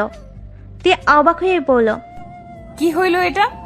ভুলে যাবেন না, আপনার পেটে বাবু আছে। ও আচ্ছা। আরুষ তিয়ার হাত ধরে বাসার ভিতর নিয়ে গেল। কলিং বেল চাপ দিলে তুলি দরজা খুলে দিল। তিয়া আরুষ ভিতরে ঢুকলে তিয়া বলল, মামুনি কখন আসলে? 20 মিনিট হয়েছে। ও আচ্ছা, আঙ্কেল কই? ওর কাজ আছে, সেখানে চলে গেছে। তার জামাইয়ের সাথে পরিচয় করিয়ে দেবে না? এই তো মামুনি, আরো সেই দিকে আসো। আরুষ তিয়ার কথা শুনে কিছু না বলে চলে যেতে লাগলো। সবাই অবাক হয়ে গেল। তিয়া রাগী লুক নিয়ে বলল, কি ব্যাপার, মামুনির সাথে পরিচয় না হয়ে চলে যাচ্ছ কেন? আমি যার তার সাথে পরিচয় হওয়ার প্রয়োজন মনে করি না। আরুষ, তোমাকে আমরা এই শিক্ষা দিয়েছি বড়দের সাথে কেমন ব্যবহার করতে হয় সেটাও জানো না নাকি? আরুষ কারোর কথাই কোনো উত্তর না দিয়ে সিঁড়ি ভেঙে উপরে চলে গেল।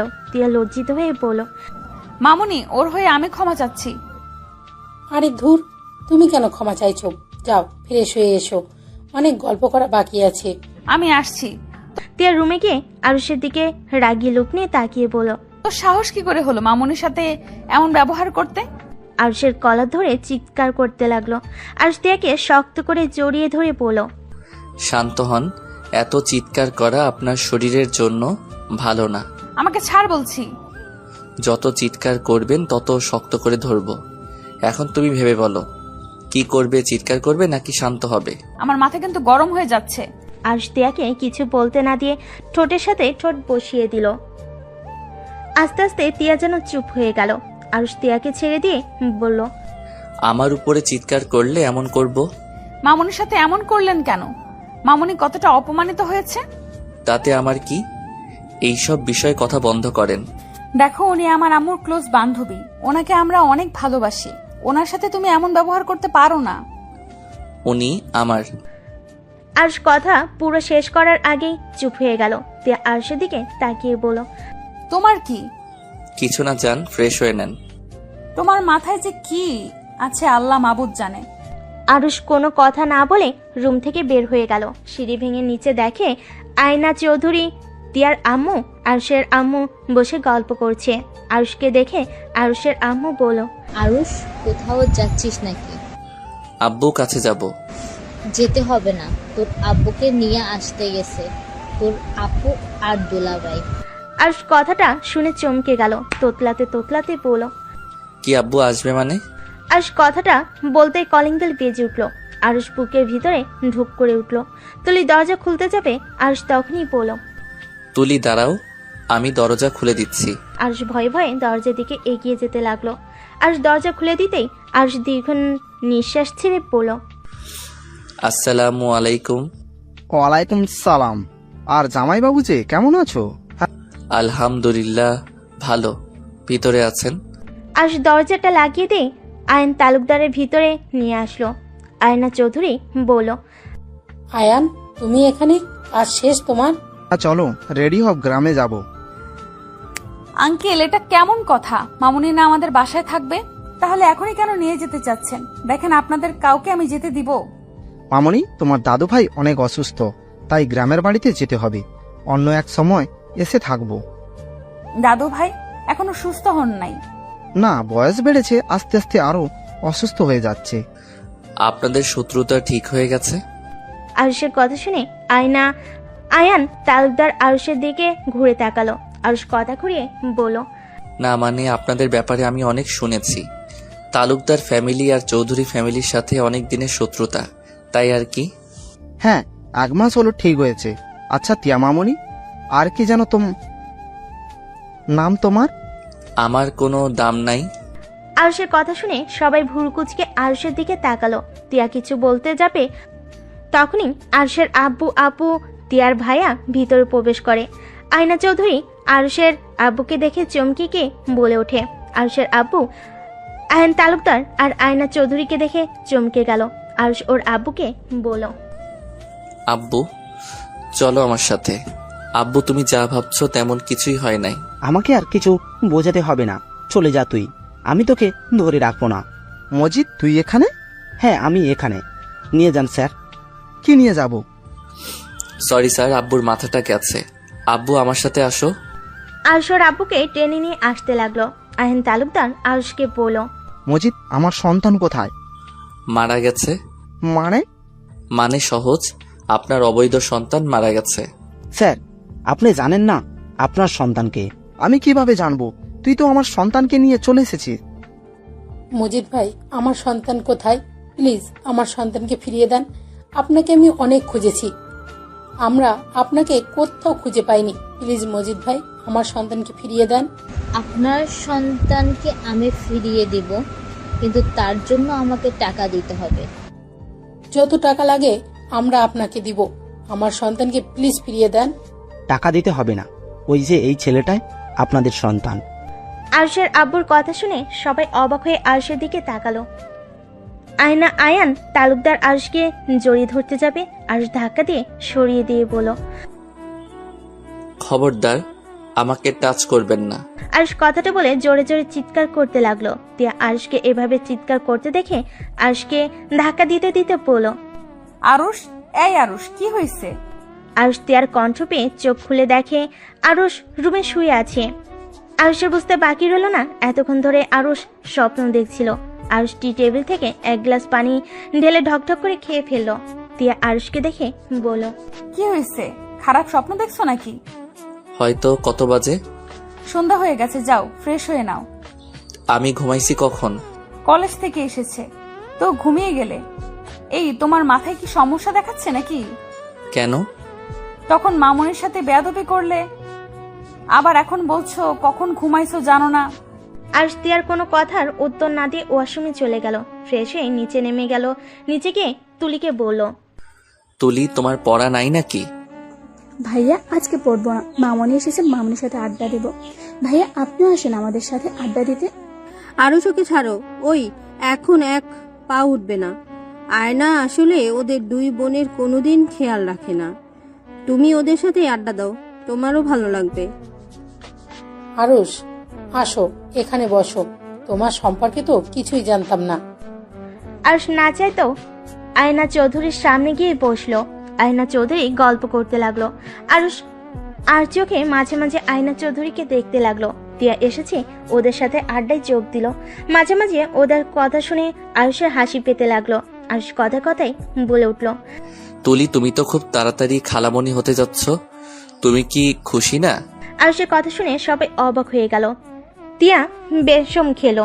তুলি বলল, খালামণি হতে যাচ্ছি মানে? কেন? তোমার আপুর পেটে তো বাচ্চা, কি ব্যাপার? সবাই এমন অবাক হয়ে তাকিয়ে আছেন কেন? ওর পেটে কিভাবে বাচ্চা আছে? তিয়া এইগুলো আরুষ কি বলে? ইয়া মানে আম্মু। তিয়া কথাটা বলে দাঁত চেপে হাসতে লাগলো। তিয়ার আম্মু বুঝতে আর বাকি রইল না আরুষকে মিথ্যা বলেছে। আয়না চৌধুরী অবাক হয়ে বলল, সত্যি টিয়া মা হতে যাচ্ছে? আরে না, এই মেয়েটা এখনো ফাজলামিই যায় না। আরুষকে মিথ্যা বলছে। কি? আমাকে মিথ্যা বলার মানে কি? আমার মজা লাগছে তাই মিথ্যা বলছি। ও, বুঝতে পারছি। কি বুঝলে? অনেক কিছুই। আচ্ছা, আপনারা কথা বলেন, আমি রুমে যাচ্ছি, আমার পড়া আছে। আরুষ রুমে চলে গেল। বিছানায় পা ঝুলিয়ে ভাবতে লাগলো। আমি টাচ করব জন্য পেটে সন্তান আছে মিথ্যা কথা বলল? স্বামীকে যদি এত ভালোবেসে থাকে তাহলে ডিভোর্স কেন দিল? অদ্ভুত একটা মহিলা। আরুষ কথাগুলো ভাবছিল, হঠাৎ করে তিয়ার রুমে আসলো। আরুষ বলে উঠল, আচ্ছা, আপনি আপনার স্বামীকে যদি এত ভালোবেসে থাকেন তাহলে তাকে ডিভোর্স দিলেন কেন? আমি কাউকে ভালোবাসি না। তাহলে মিথ্যা অভিনয় করলেন কেন? আমার ইচ্ছে হয়েছে তাই। আমি কি আপনার অতীত সম্পর্ক জানার কোনো অধিকার নাই? জেনে কি করবে? আমার জানার দরকার। আমার মনে হয় না তোমার জানার দরকার আছে। অবশ্যই দরকার আছে। স্বামীকে এত ভালোবাসেন, আবার তাকে ডিভোর্স দিলেন, আবার আমাকে কাছেও আসতে দিতে চান না, কেউ প্রপোজ করলে মারতে যান। আরুষ তিয়াকে জোরাজোরি করতে লাগলো। তিয়া রেগে গিয়ে চিৎকার করে বলল, আমি ছেলেদের ঘৃণা করি, তাই আমি কোনো ছেলেকে সহ্য করতে পারি না। আর কোনো কথা আছে? ঘৃণা করেন মানে? কেন ছেলেদের ঘৃণা করেন? ছেলেরা আপনার কি ক্ষতি করেছে? এই ছেলে একটা লুজার, বাটপার, বেইমান, যে এক নারীতে আসক্ত থাকতে পারে না। ওদের জন্য যদি জীবন দিয়ে দেয় তারপর কি বলবে আমাকে ভালোবাসো না? ছেলেরা এমন কি বলেছে আপনাকে? প্রমাণ দিতে পারবেন? তিয়া আরুষের কথা শুনে পাগলের মতো হাসতে লাগলো। তারপর বলল, প্রমাণ প্রমাণ তো আমি নিজেই ভালোবেসে বিয়ে করেছিলাম। 7 বছরের সম্পর্ক পর বিয়ে করে 2 মাস টিকতে পারি নাই। শারীরিক নির্যাতন তো আছেই, তার সাথে মিথ্যা অপবাদ, অশ্লীল গালাগালি। সেখানে আবার ভালোবাসা। আমার সামনে অন্য নারীকে নিয়ে এসেছে, রাত কাটাতো। শ্বশুর শাশুড়ি দেখেও না দেখার ভান করে থাকতো, কারণ প্রেম করে নিজের ইচ্ছে বিয়ে করেছি। 7 বছর প্রেম করেছি, তার মানে তো আমি জানতাম ওর চরিত্র কেমন। হ্যাঁ, আফসোস এমন পাক্কা অভিনেতা যে 7 বছর একবারের জন্য বুঝতে পারি নাই মানুষটা আসলে যে রূপ দেখায় সেটা তার আসল রূপ ছিল না। ভদ্র মুখোশের আড়ালে ছিল শয়তান, বদমাইশি। তারপর বলবে ছেলেদের কেন ঘৃণা করি? এক ছেলের জন্য সবাইকে এক ভাবা, এটা ঠিক না। আর ওকে ডিভোর্স কেন দিয়েছেন? আমি হইলে ওকে ভালো মতো শিক্ষা দিতাম, এমনকি জেলের ভাত খাইতাম। ওকে আমি ভালোবাসি, ওই হয়তো আমাকে ভালোবাসে নাই। ভালোবাসার মানুষ যেমনই হোক, সেই আমাদের প্রিয় মানুষ থাকে। তাকে কষ্ট দিয়ে কখনো প্রকৃতি ভালোবাসা মানুষ সুখে থাকতে পারে না। বাহ, আপনাকে আগে যা ভাবছি, এখন তো আপনার কথা শুনে আপনার ফ্যান হয়ে গেলাম। আপনাকে তো দেখে ভেবেছি আপনার ভিতরে মন পাথরের দিয়ে তৈরি হয়েছে। প্রেম ভালোবাসা আপনার মনে কিছুই নাই, বাট আপনার মতো মানুষ কাউকে এতটা ভালোবাসতে পারে, সত্যি বিশ্বাস হয় না। আরুষ কথাটা বলে হাসতে লাগলো। তিয়ার চোখ বেয়ে পানি পড়তে লাগলো। তিয়া কিছু না বলে বেলকনিতে চলে গেল। আরুষ ভেবাচাকা খেয়ে গেল। আরুষ বেলকনির দিকে এগিয়ে গেল। কান্নার শব্দ পেল। আরুষের কাছে খারাপ লাগলো। আরুষ আস্তে আস্তে তিয়ার কাছে গেল। কাঁধে হাত রাখতেই তিয়া নিজের চোখের পানি মুছতে যাবে। আরুষ হাত ধরে বলল, কান্না করো, চোখের পানি মুছো না। আজকে মন খুলে কান্না করো। মাঝে মাঝে কান্না করলে মনটা অনেক হালকা লাগে।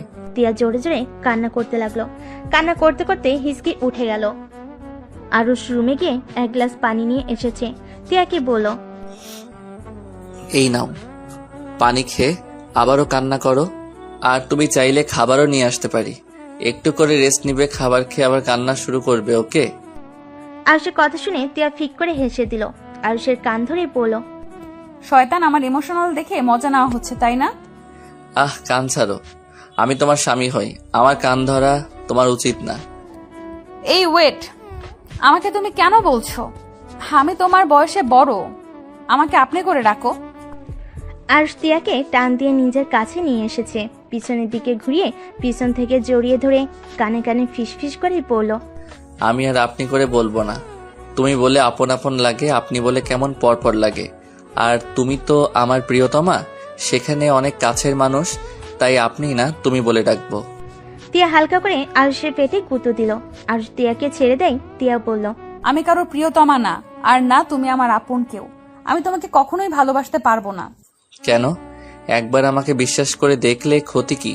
নাকি আপনার এক্স স্বামীর জন্য পরাণ কান্না করে? আমার কারোর জন্য পরাণ কান্না করে না। আমি একবার যে ভুল করছি সেই ভুল আর দ্বিতীয়বার করতে চাই না। একবার তো একজনকে মন দিয়েছিলাম, ভেঙে চুরমার করে দিয়েছে। আবার তোমাকে দিয়ে নিজের জীবনটাই শেষ করে দিব নাকি? আরুষ তিয়াকে সামনের দিকে ঘুরিয়ে আরুষের 2 হাত তিয়ার কাঁধের উপর রেখে মুখটা কাছে নিয়ে বলল, আমার মনের দরকার নাই, আমার এই শরীরটা আর এই শরীরের আত্মাটা লাগবে, যাকে আমি মৃত্যুর আগ পর্যন্ত পাশে পাবো। যে মানুষটা আমাকে ভালোবাসবে, আমাকে বুঝবে, বাকি মানুষের মতো আমাকে অবহেলা করবে না। শুধু একটু ভালোবাসা দিলে হবে, কারণ সামনের এই মানুষটা ছাড়া আমার দুনিয়াতে আপন মানুষ বলতে কেউ নাই। কেন? তোমার আব্বু আম্মু, তোমার বোন আছে, তাহলে আপন মানুষ থাকলো না কিভাবে? মানুষ যা চোখের সামনে দেখে তা মাঝে মাঝে সত্যি নাও হতে পারে। আপনি বলেও কিছু মানুষ আপন হয় না। মানে বুঝলাম না। আরুষ তিয়ার ঘাড় থেকে হাত সরিয়ে দিয়ে তিয়ার সামনে সমানভাবে দাঁড়িয়ে গ্রিলের সাথে পিঠ ঠেকিয়ে বলল, মানে কিছুই না, চলো ঘুমাবে, অনেক রাত হয়ে গেছে, আর কান্না করা লাগবে না। শুনো, যে কান্না করতে তোমাকে ভালোবাসে আর যাই হোক সে মানুষটা তোমার যোগ্য হতে পারে না। আর আমি বলছি, ও আমাকে তুমি মেনে নাও। তুমি যেই দিন নিজের ইচ্ছে আমার কাছে আসবে, সেদিন আমি তোমাকে বাচ্চা আম্মুর বানিয়ে দিব। আরুষের কথা শুনে তিয়া ভেবেচেকা খেয়ে গেল, সাথে অনেকটা লজ্জা পেয়ে গেল। আরুষ কথাটা বলে হাসতে হাসতে দৌড়ে রুমের ভিতরে চলে গেল। তিয়া বেলকনিতে দাঁড়িয়ে বাইরের দিকে তাকিয়ে মুচকি মুচকি হাসতে লাগলো আর ভাবতে লাগলো। পিচ্ছি পোলাপাইন অনেক পাকনা, ফাজিল একটা। কথাগুলো ভাবতে লাগলো। আরুষ নিচে বিছানা করে শুয়ে পড়লো। তিয়া আসছে না এজন্য বলে উঠলো, বউ, ওই বউ, লাইট জ্বলে কি ঘুম হয় নাকি? রুমে আসবে নাকি? কোলে করে নিয়ে আসবো? ফাজিল, লাইট অফ করে ঘুমাও, আমার ঘুম আসছে না। আমি কি আদর করতে আসবো নাকি? আরুষ, বেশি বেশি হয়ে যাচ্ছে কিন্তু। মার খেতে না চাইলে চুপচাপ ঘুমাও। আরুষ আর কিছু না বলে মুখের উপরে বালিশ দিয়ে ঘুমিয়ে গেল। তিয়া রুমে এসেছে, দেখে আরুষ মুখের উপরে বালিশ দিয়ে ঘুমিয়ে আছে। তিয়া আরুষের পানে গিয়ে বালিশটা মাথার নিচে দিয়ে লাইট অফ করে শুয়ে পড়ল। সকালে ঘুম ভাঙতেই আরুষ বিছানা গুছিয়ে রেখে দিয়ে জানালার কাছে গিয়ে দেখে রোদ উঠেছে। আরুষ তিয়ার দিকে তাকিয়ে মাথায় দুষ্ট একটা বুদ্ধি আসলো। আরুষ আস্তে আস্তে জানালার পর্দা সরিয়ে দিল। বাইরের আলোগুলো সোজা তিয়ার মুখের উপর গিয়ে পড়ল। আরুষ মিটিমিটি করে হেসে হাত দিয়ে একবার আলো ঢেকে রাখে, আবার হাত সরিয়ে তিয়ার মুখে আলো দিতে লাগলো। তিয়া বিরক্ত হয়ে চোখ খুলে দেখে আরুষ জানালার পাশে দাঁড়িয়ে দুষ্টামি করছে। তিয়া শোয়া থেকে উঠে বসে কোমরে হাত দিয়ে রাগিয়ে লুক নিয়ে তাকালো। আরুষ তিয়ার দিকে তাকিয়ে সাথে সাথে পর্দা টানিয়ে দিয়ে তিয়াকে না দেখার ভান করে চলে যেতে লাগলো। তিয়া ভুরুকুচকে বলল, ওই ফাজিল, এমন করলে কেন? আমি কি করলাম? আমি তো পর্দা লাগিয়ে দিতে গেছিলাম। আমার চোখ কি অন্ধ নাকি? আমি কি দেখি নাই? ও, আপনি অন্ধ? আগে বলবেন না? দেখ, হুদাই এত কষ্ট করলাম। ওয়েট ফাজিল ছেলে, তোকে দেখাচ্ছি মজা। তিয়া কথাটা বলে খাট থেকে নেমে আরুষকে ধরতে যাবে। আরুষ দরজা খুলে দৌড়ে বের হয়ে গেল। তিয়া আরুষের পেছনে দৌড়ে যেতে লাগলো। সিঁড়ি ভেঙে নিচে নামতে লাগলো। সাথে তিয়া ও ওদের এই অবস্থা দেখে সবাই অবাক হয়ে গেল। এই দুইজন কি করছো? পড়ে যাবে তো, সাবধানে নামো। এইভাবে দৌড়াদৌড়ি করছো কেন? আন্টি, আপনার মেয়েকে কুত্তা কামড় দিয়েছে। আমাকে কামড় দেওয়ার জন্য আমার পিছনে লেগেছে। আরুষের বাচ্চা, আমি তোকে আজ ছাড়বো না। আমাকে কুত্তা কামড় দিয়েছে? ওয়েট, একবার তোকে হাতের কাছে পাই। আরে বাবা, দুজনেই থামো। এভাবে দৌড়াদৌড়ি করলে দুজনেই পড়ে গিয়ে ব্যথা পাবে তো। আরুষ ও আয়না চৌধুরীর দিকে চোখ যেতে ওর রাগ উঠে গেল। ও আয়না চৌধুরীর দিকে তাকিয়ে তিয়ার দিকে তাকাতে গিয়ে পা পিছলে পড়ে যেতে নিলে তিয়ার দিকে হাত বাড়ালে তিয়া ধরাগে আরো সিঁড়ি থেকে পড়ে গড়াতে গড়াতে নিচে পড়ে গেল। তিয়ার সাথে সবাই চিৎকার করে উঠল। আরুষ গড়তে গড়তে আয়না চৌধুরীর পায়ের কাছে গিয়ে পড়ল। আরুষের মাথা বেয়ে রক্ত ঝরছে। আয়না চৌধুরী আরুষকে ধরে কোলে মাথাটা নিলে আরুষ আয়না চৌধুরীর হাতটা এক সিটকে সরিয়ে দিয়ে বলল, মরে গেলেও আপনার কোলে মরতে চাই না। আমাকে আপনি টাচ করবেন না, আপনাকে আমি ঘৃণা করি। আরুষ কথাটা বলে চোখ বন্ধ করে ফেল। তিয়া দৌড়ে এসেছে, আরুষের মাথাটা কোলে নিয়ে ডাকতে লাগলো। আয়না চৌধুরী আরুষের কথা শুনে হতভম্ব হয়ে বসে আছে। তিয়া রামু তুলিকে বলল, তুলি, ড্রাইভারকে ডাক দে, আরুষকে হসপিটালে নিয়ে যেতে হবে। তুলি দৌড়ে বাহিরে গেল। আরুষের আম্মু আরুষের আপু এগিয়ে এসেছে, বলল, এই আরুষ, উঠ, এভাবে নাটক করিস না, উঠ, তেমন কিছু হয় নাই কিন্তু। আরুষের আম্মু কথা শুনে তিয়ার আম্মু তিয়া আয়না চৌধুরী অবাক হয়ে গেল। তিয়ার আগে চিৎকার করে বলল, আরে আপনি মানুষ নাকি অন্য কিছু? সন্তানের এই অবস্থা আর বলেন নাটক করছে? আপনার কি চোখ নাই? ওর মাথা দিয়ে রক্ত ঝরছে আর আপনি বলেন ওই নাটক করছে? তিয়ার কথা শুনে আরুষের আম্মু ভয় পেয়ে গেল। আরুষের আপু তিয়ার আপুকে চুপ থাকতে বলল। তুলি আর ড্রাইভার আসলে ড্রাইভার আরুষকে কোলে তুলে নিয়ে যেতে লাগলো। তিয়া, আয়না, তিয়ার আম্মু গাড়িতে উঠে বসলো। আয়না চৌধুরীর বুকের ভেতরে কেমনটা ব্যথা অনুভব করতে লাগলো। উনি বুকে চেপে ধরে আরুষের দিকে তাকিয়ে থাকলো। তিয়া আরুষের মাথাটা নিজের কাঁধে নিয়ে কান্না করতে করতে বলতে লাগলো, আরুষ চোখ খুলো। এই আরুষ, কি হলো? চোখ খুলছো না কেন?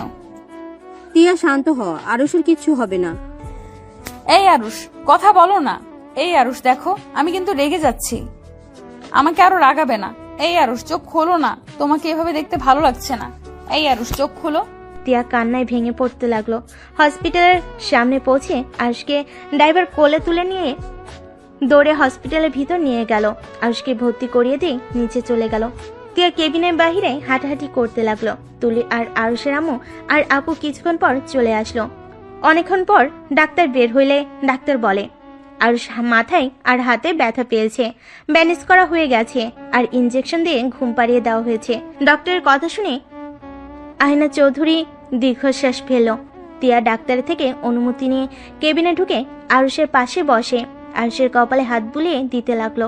আয়না চৌধুরী দরজার ফাঁক দিয়ে আরুষের দিকে তাকিয়ে আছে আর ভাবতে লাগলো, এই ছেলের সাথে আমার কোনো সম্পর্ক আছে? না, তা কি করে হয়? ওকে তো আগে কোনোদিন দেখি নাই, ওর আম্মুকেও দেখি নাই। তাও কেন ওকে এত আপন লাগে? আর ও কেনই বা আমার উপরে এত রাগ? আমাকে যেন সহ্যই করতে পারছে না। আরুষের আম্মুর দিকে তাকিয়ে আয়না চৌধুরী অবাক হয়ে ভাবতে লাগলো, এটা কেমন মা? সন্তানের এই অবস্থা, চোখে এক ফোঁটা পানিও নাই। তিয়ার আম্মু আয়নার দিকে তাকিয়ে বলল, কি রে, কি ভাবিস? কিছু না। আয়না, একটা কথা জিজ্ঞেস করব? বল। আরুষের লাস্টের কথাগুলো আমার মাথায় ঢুকছে না। ওই তোকে এত ঘৃণা করে যে ওই তোর কোলে মরতেও রাজি না, কিন্তু তোর সাথে তো আমার জানা মনে এই প্রথম পরিচয় হয়েছে। তাহলে এভাবে ঘৃণা কেন করে? তোকে কি আগে থেকে ও চেনে? আমি বুঝতে পারছি না আরুষ এমন করছে কেন। আমি তো তিয়ার স্বামী হিসেবে এবার প্রথম দেখলাম। বিয়ের আগে কোনোদিন ওকে আমি দেখিই নাই, বাট ও আমাকে এমন ভাবে এড়িয়ে যায় আর ঘৃণা করে। মনে হয় আমি ওর কোনো ক্ষতি করেছি, অথচ আমি ওকে আগে চিনতাম না। আরুষকে বিষয়টা জিজ্ঞেস করিস তো, কেনই তোর সাথে এমন করে? একবার ভাবতে পারছিস কেউ কারো উপরে কতটা ঘৃণা থাকলে কেউ এভাবে কথাগুলো বলতে পারে? হ্যাঁ, আমার আরুষের সাথে কথা বলতে হবে।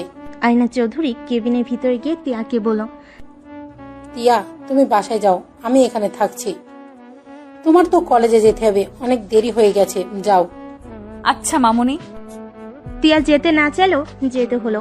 আরুষের কপালে আলতো করে ঠোঁটে স্পর্শ এঁকে দিয়ে চলে গেল। আয়না চৌধুরী আরুষের পাশে বসে থাকলো।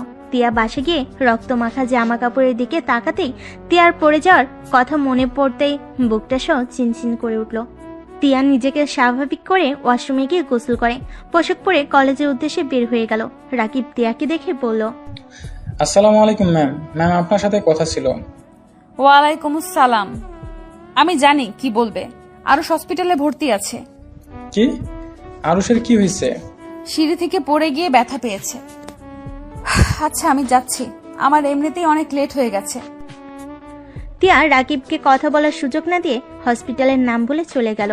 রাকিবের রাগের শরীর জ্বলতে লাগলো। রাকিব মনে মনে ভাবলো, কি মহিলা, স্বামী হসপিটালে আর উনি কত স্বাভাবিক। একটু কি মনে মায়া দয়া বলে কিছু নাই? রাকিব কথাগুলো বলে বাইক নিয়ে সোজা হসপিটালের দিকে রওনা দিল। এদিকে আরুষের ঘুম ভাঙলে চোখ খুলে আয়না চৌধুরীকে দেখে চমকে উঠল। রাগী লুক নিয়ে বলল, আমার পাশে আপনি কেন? আমি কোথায়? আরুষ উঠতে চাপে মাথায় ব্যথা পেল।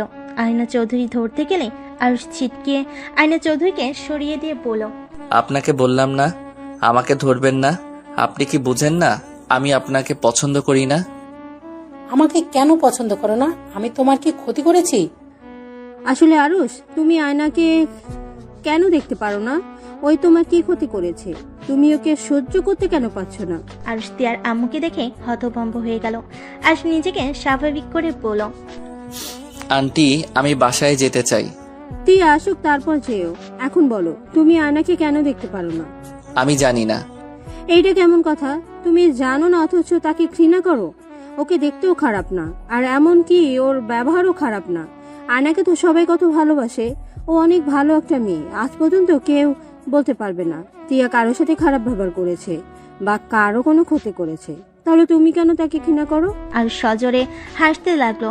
মাথায় ব্যথা পাওয়াতে হাত চেপে ধরে বলল, আন্টি, ওনারা তো মহান মানুষ। ওনারা এত মহান যে আমার লাইফটা একদম হেল করে দিয়েছে। ভদ্র মুখোশের আড়ালে যে কত বড় শয়তান, এই আপনি আমার চোখের সামনে থেকে জানতো। আরুষের আম্মু কেবিনে ঢুকে বলল, আরুষ, এই ধরনের ব্যবহার করছিস? তুই জানোস উনি এত কাছে কখন থেকে বসে আছে, তোর জন্য কান্না করছিল, আর তুই তার সাথে এমন ব্যবহার করছিস? তোর আব্বুকে কল দিয়ে সব বলে দেব তুই যে এত বেয়াদব হইছস, তোর আব্বু জানা দরকার তো। আম্মু, ওনাকে কে বলছে আমার জন্য চোখের পানি ফেলতে? ওর চোখের পানি আমার কাছে বিষ লাগে। যত সব আজাইরা। আয়না চৌধুরী কিছু বলতে যাবে, রাকিব দৌড়ে এসেছে, হাঁটুর উপরে 2 হাত রেখে জোরে জোরে নিঃশ্বাস নিতে নিতে বলল, আরুষ, তুই ঠিক আছস? এই অবস্থা কি করে হলো? আমি ঠিক আছি। এই মহিলার মুখ দেখলে আর কত ঠিক থাকবো বল? কোন মহিলা? রাকিব আয়না চৌধুরীর দিকে তাকিয়ে বলল, আরুষ, এইটা কেমন ব্যবহার? মাথা ঠান্ডা কর। এই, তুমি মাস্টার সাহেবের ভাগনা না? জি আন্টি। আরুষকে তুমি চেনো? জি, ওই আমার বেস্ট ফ্রেন্ড।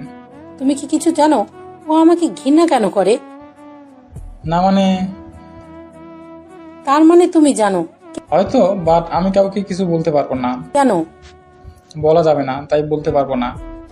রাকিব, তুমি বলো, আমি শুনতে চাই। আমি ওর কি এমন ক্ষতি করেছি যে আমাকে ও ঘৃণা করে? রাকিবকে অনেক জোরাজোরি করতে লাগলো। আরুষ রেগে গিয়ে বলল, উফ, ওকে এত জোরাজোরি করছেন কেন? সময় হইলে আমি আপনাকে বলে দিব। আর এখন শুনবেন নাকি? শোনার খুব ইচ্ছা থাকলে আমি এখন বলবো। আন্টি, আম্মু, আপনারা যদি কিছু মনে করেন। আরুষের কথা বুঝতে পেরে তিয়ার আম্মু আরুষের আম্মুকে নিয়ে কেবিন থেকে বের হয়ে গেল। আরুষ মিটিমিটি করে হাসতে হাসতে বলল, শুনতে চান? শোনার আগে জানতে হবে আমি কে। কে তুমি? এইদিকে আছেন, কানটা একটু দিন। আয়না চৌধুরী আরুষের দিকে গেলে আরুষ ফিস ফিস করে বলল, আমি আপনার অবৈধ সেই সন্তান যাকে হসপিটালে ফেলে দিয়ে আসার হুকুম দিয়েছিলেন। আমি একটা জাকর সন্তান যার বাবা মা থাকতে তাদের কোনো পরিচয় নাই। আরুষ কথাগুলো বলে হাসতে লাগলো। হাসতে হাসতে আরুষের চোখ বেয়ে পানি বের হতে লাগলো। আয়না চৌধুরী কয়েক পা পিছিয়ে গেল। আরুষের হাসির প্রতিধ্বনি কানে বাজতে লাগলো। আয়না চৌধুরী কানে হাত দিয়ে চিৎকার করে উঠল, তুমি হাসি থামাও, তোমার হাসি আমার সহ্য হচ্ছে না। আহা, আপনার তো আমার হাসি সহ্য হচ্ছে না, আর আমার আপনাকে। চলে যান আমার সামনে থেকে। আয়না চৌধুরী চিৎকার শুনে তিয়ার আম্মু আরুষের আম্মু কেবিনে ঢুকে দেখে আয়না চৌধুরী পড়ে যাচ্ছে। তিয়ার আম্মুকে ধরে বলল, তোমরা এভাবে হাসছো কেন? কি করছো? ওই, কি হলো? সত্যি করে বলো, ওর সাথে তোমরা কি করছো? আন্টি, আমরা কিছুই করি নাই। আরও শুধু জানিয়েছে কেন ঘৃণা করে। এতে উনি সহ্য করতে না পেরে অজ্ঞান হয়ে গেছে। ধরছো না কেন? ধরো ওকে। রাকিব, ভর্তি করে আয়। রাকিব আয়না চৌধুরীকে নিয়ে যেতে লাগলো। আরুষের চোখের পানি মুছে ফেল। আরুষ বেডের উপরে শুয়ে আছে, চোখ বেয়ে পানি গড়িয়ে পড়ছে।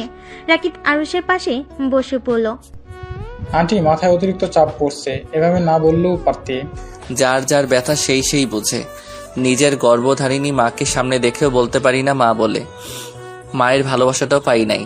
চিন্তাবো না আমার আসল বাবা মাকে। আর উনি এমন মা যে সন্তানকে ফেলে দিয়ে আসতে হুকুম করতে পারে। সেই ধরনের বাবা মা আমার চাই না। আমি এই ধরনের মানুষদের ঘৃণা করি, যারা সন্তান জন্ম দিয়ে তাদের অস্বীকার করে। আরুষের কথা শেষ হতেই তিয়া চলে আসে। রাকিবের মুখ থেকে তিয়ার নামে কথা শুনে তিয়া ভিতরে না ঢুকে দাঁড়িয়ে পড়ল। আর এদিকে রাকিব বলতে লাগলো, আমি বুঝতে পারছি। আচ্ছা, তুই রেস্ট নে। আর তোর বউ একটা জিনিস, তোর এই অবস্থা আর উনি কলেজে পড়ে আছে। এই মহিলা কেমন ধরনের মানুষ আল্লাহ জানে। তোকে স্বামী হিসেবে মানা বা না মানা, তারপর তো মানুষের প্রতি মানুষের একটু টান থাকবে। রাকিবের কথা শুনে তিয়া রেগে ভিতরে ঢুকে কিছু বলবে, তার আগে আরো শেষে বলল, হা, তুই আবার আমার বউয়ের পিছনে লাগলি কেন? উনি শিক্ষিকা কলেজের, ওনাকে তো কলেজে যেতে হবে। পাগল, ওকে আমরা যেমন ভাবি ওই আসলে তেমন না। কাউকে না বুঝে তাকে নিয়ে কিছু বলা উচিত না। আরুষের কথা শুনে তিয়ার মনটা নরম হয়ে গেল। রাকিব আরুষের দিকে ভুরু কুচকে তাকিয়ে বলল, আরে ম্যাম, কি তোকে কিছু খাইছে নাকি? আর এত গুণ গাচ্ছিস। রাকিবের কথা শুনে আরুষ সজোরে হেসে দিয়ে বলল, দূর শালা। আচ্ছা ভাইয়া, আমাকে আর হাসাস না, মাথার যন্ত্রণা শুরু হয়ে যায়। আচ্ছা, তুই রেস্ট নে। এই, তুই কিছু খাইছস? খাবার কিনে নিয়ে আসবো? আরুষ কিছু বলার আগেই তিয়ার ভিতরে ঢুকে বলল, তার দরকার নাই, আমি খাবার নিয়ে এসেছি। তিয়ার কথা শুনে রাকিব ভয়ে উঠে বসলো। ভুরু কুচকে বলল, ম্যাম, আপনি কখন এসেছেন? কেন, আমার নামে কিছু বলেছিলে নাকি দুজন মিলে? আরে না না ম্যাম, কি বলেন? আপনার নামে কিছু বলতে পারি? তা ম্যাম, আপনি এই সময়? তিয়া খাবার বক্স খুলে টেবিলের উপরে রাখতে লাগলো আর রাকিবকে বলল, ছুটি নিয়েছি। ও আচ্ছা ম্যাম, দিন আমার কাছে, আমি খাওয়াই দেই আরুষকে, ওর হাতে তো ব্যথা পেয়েছে। দরকার নাই, তুমি বসে থাকো। ম্যাম, ওই কি হাত দিয়ে খাবেন নাকি? দেখেন ম্যাম, সব জায়গায় জোর দেখাবেন না। তিয়া রাগী লোক নিয়ে তাকাতে রাকিব চুপ হয়ে গেল। তিয়া একটা প্লেটে খাবার বেড়ে আরুষের পাশে বসে ভাত চটকাতে লাগলো। আরুষ রাকিব হা হয়ে তাকিয়ে আছে।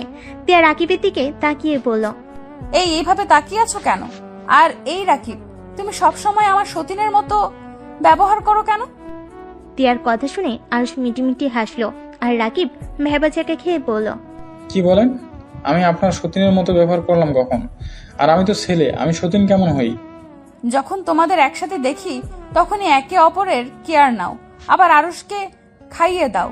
দুজন একে অপরকে ছাড়া চলতে পারো না নাকি? তিয়ার কথার ভিতরে জেলাসি ভাব দেখে রাকিব দুষ্টামি করে বলল, কি করব, বন্ধুকে বিয়ে করলাম, বন্ধুর বউ পাত্তাই দেয় না, তাই বন্ধুর বউয়ের অভিনয় করে বন্ধুকে সান্ত্বনা দেই।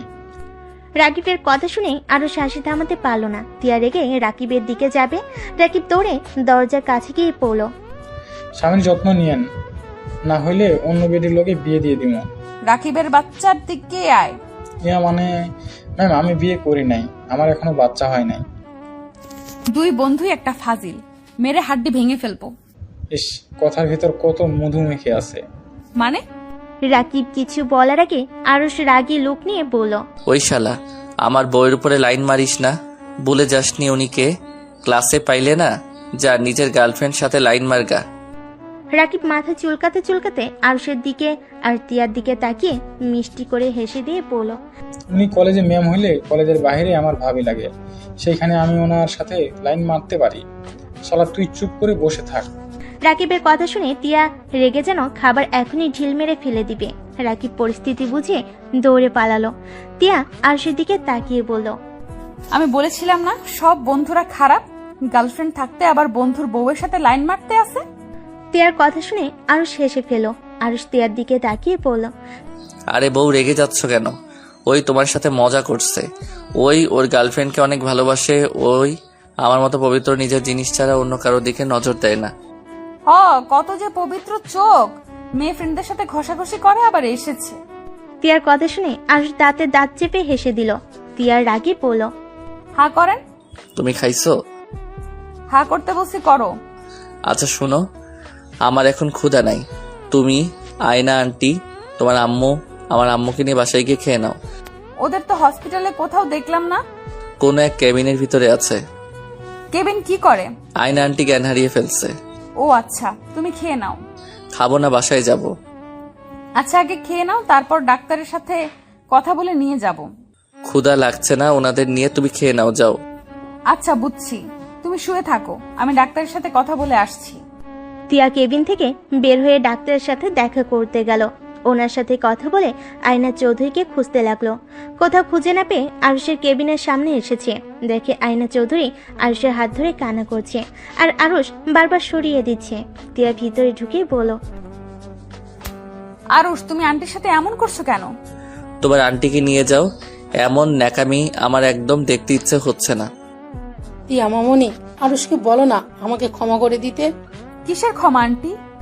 তিয়া ওর আম্মুর দিকে তাকাতেই তিয়ার আম্মু বলল, আমি বুঝতে পারছি না ও কিসের ক্ষমা চায়, আর আরুষ বা ওকে ঘৃণা কেন করতেছে।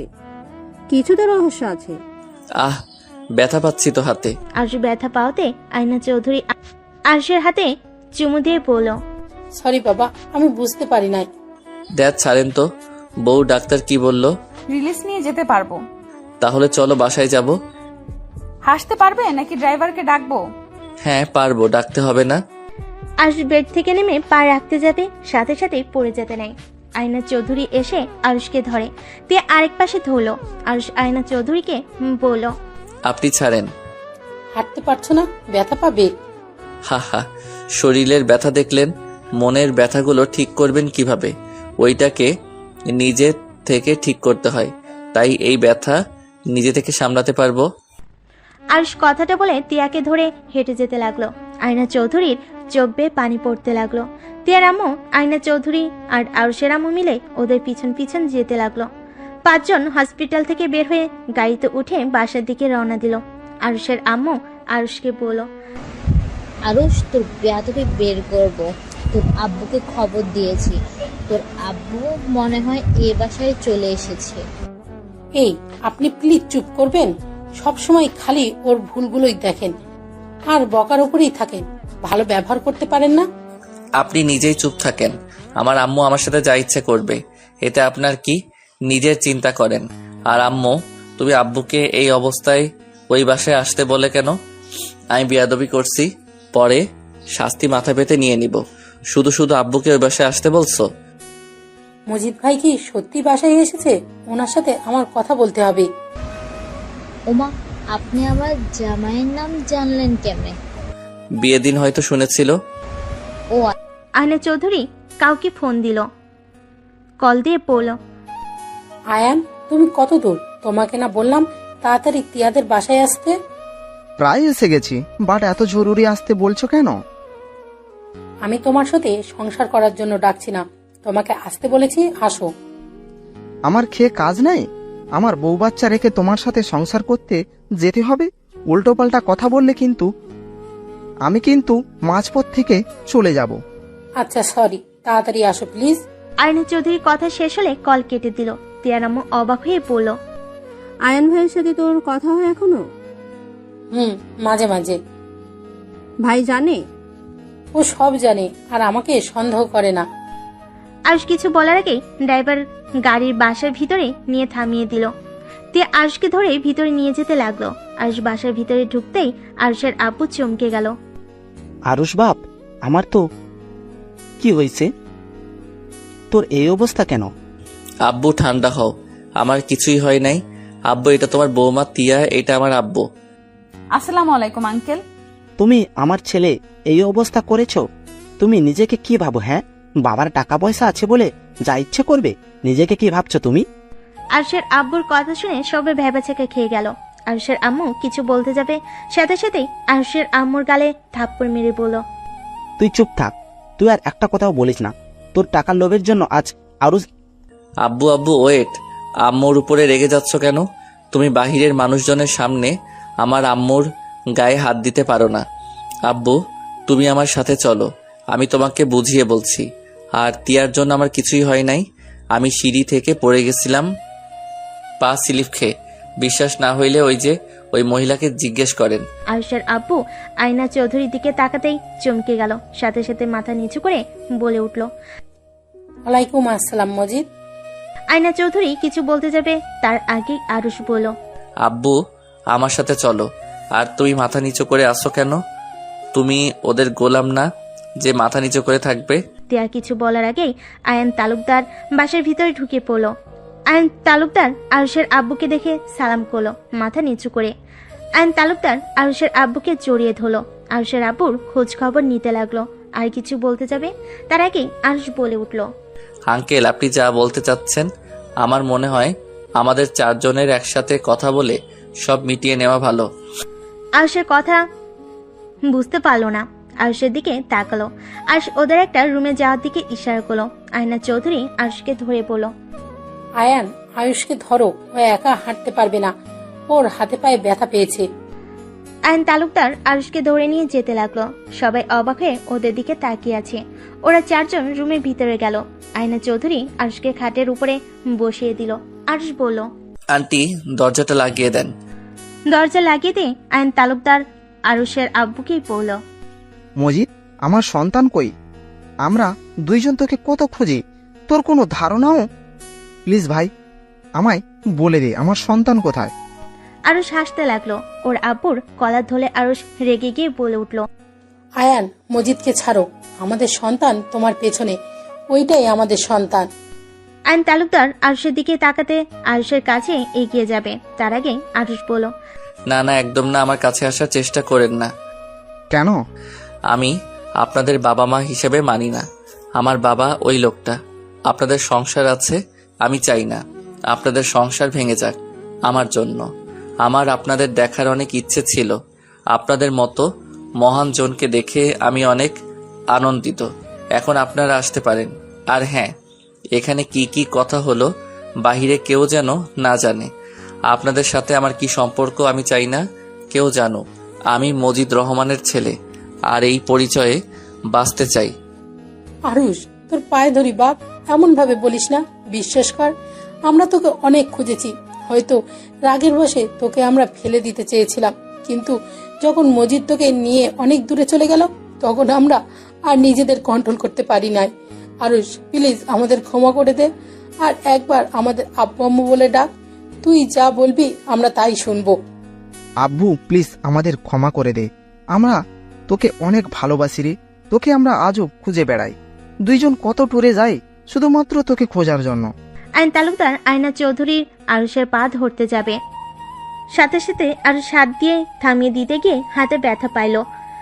আইন তালুকদার আয়না চৌধুরী আরুষের 2 হাত ধরে চুমু দিয়ে কপালে ঠোঁট ঠেকিয়ে বলল, সরি আব্বু, হাতে ব্যথা পাইছস? আরও ওনারা যাই করো, ওনারা খারাপ মানুষ না। ওনাদের রক্তের রাগ জিত একটু বেশি, যেমন তুইও হয়েছিস।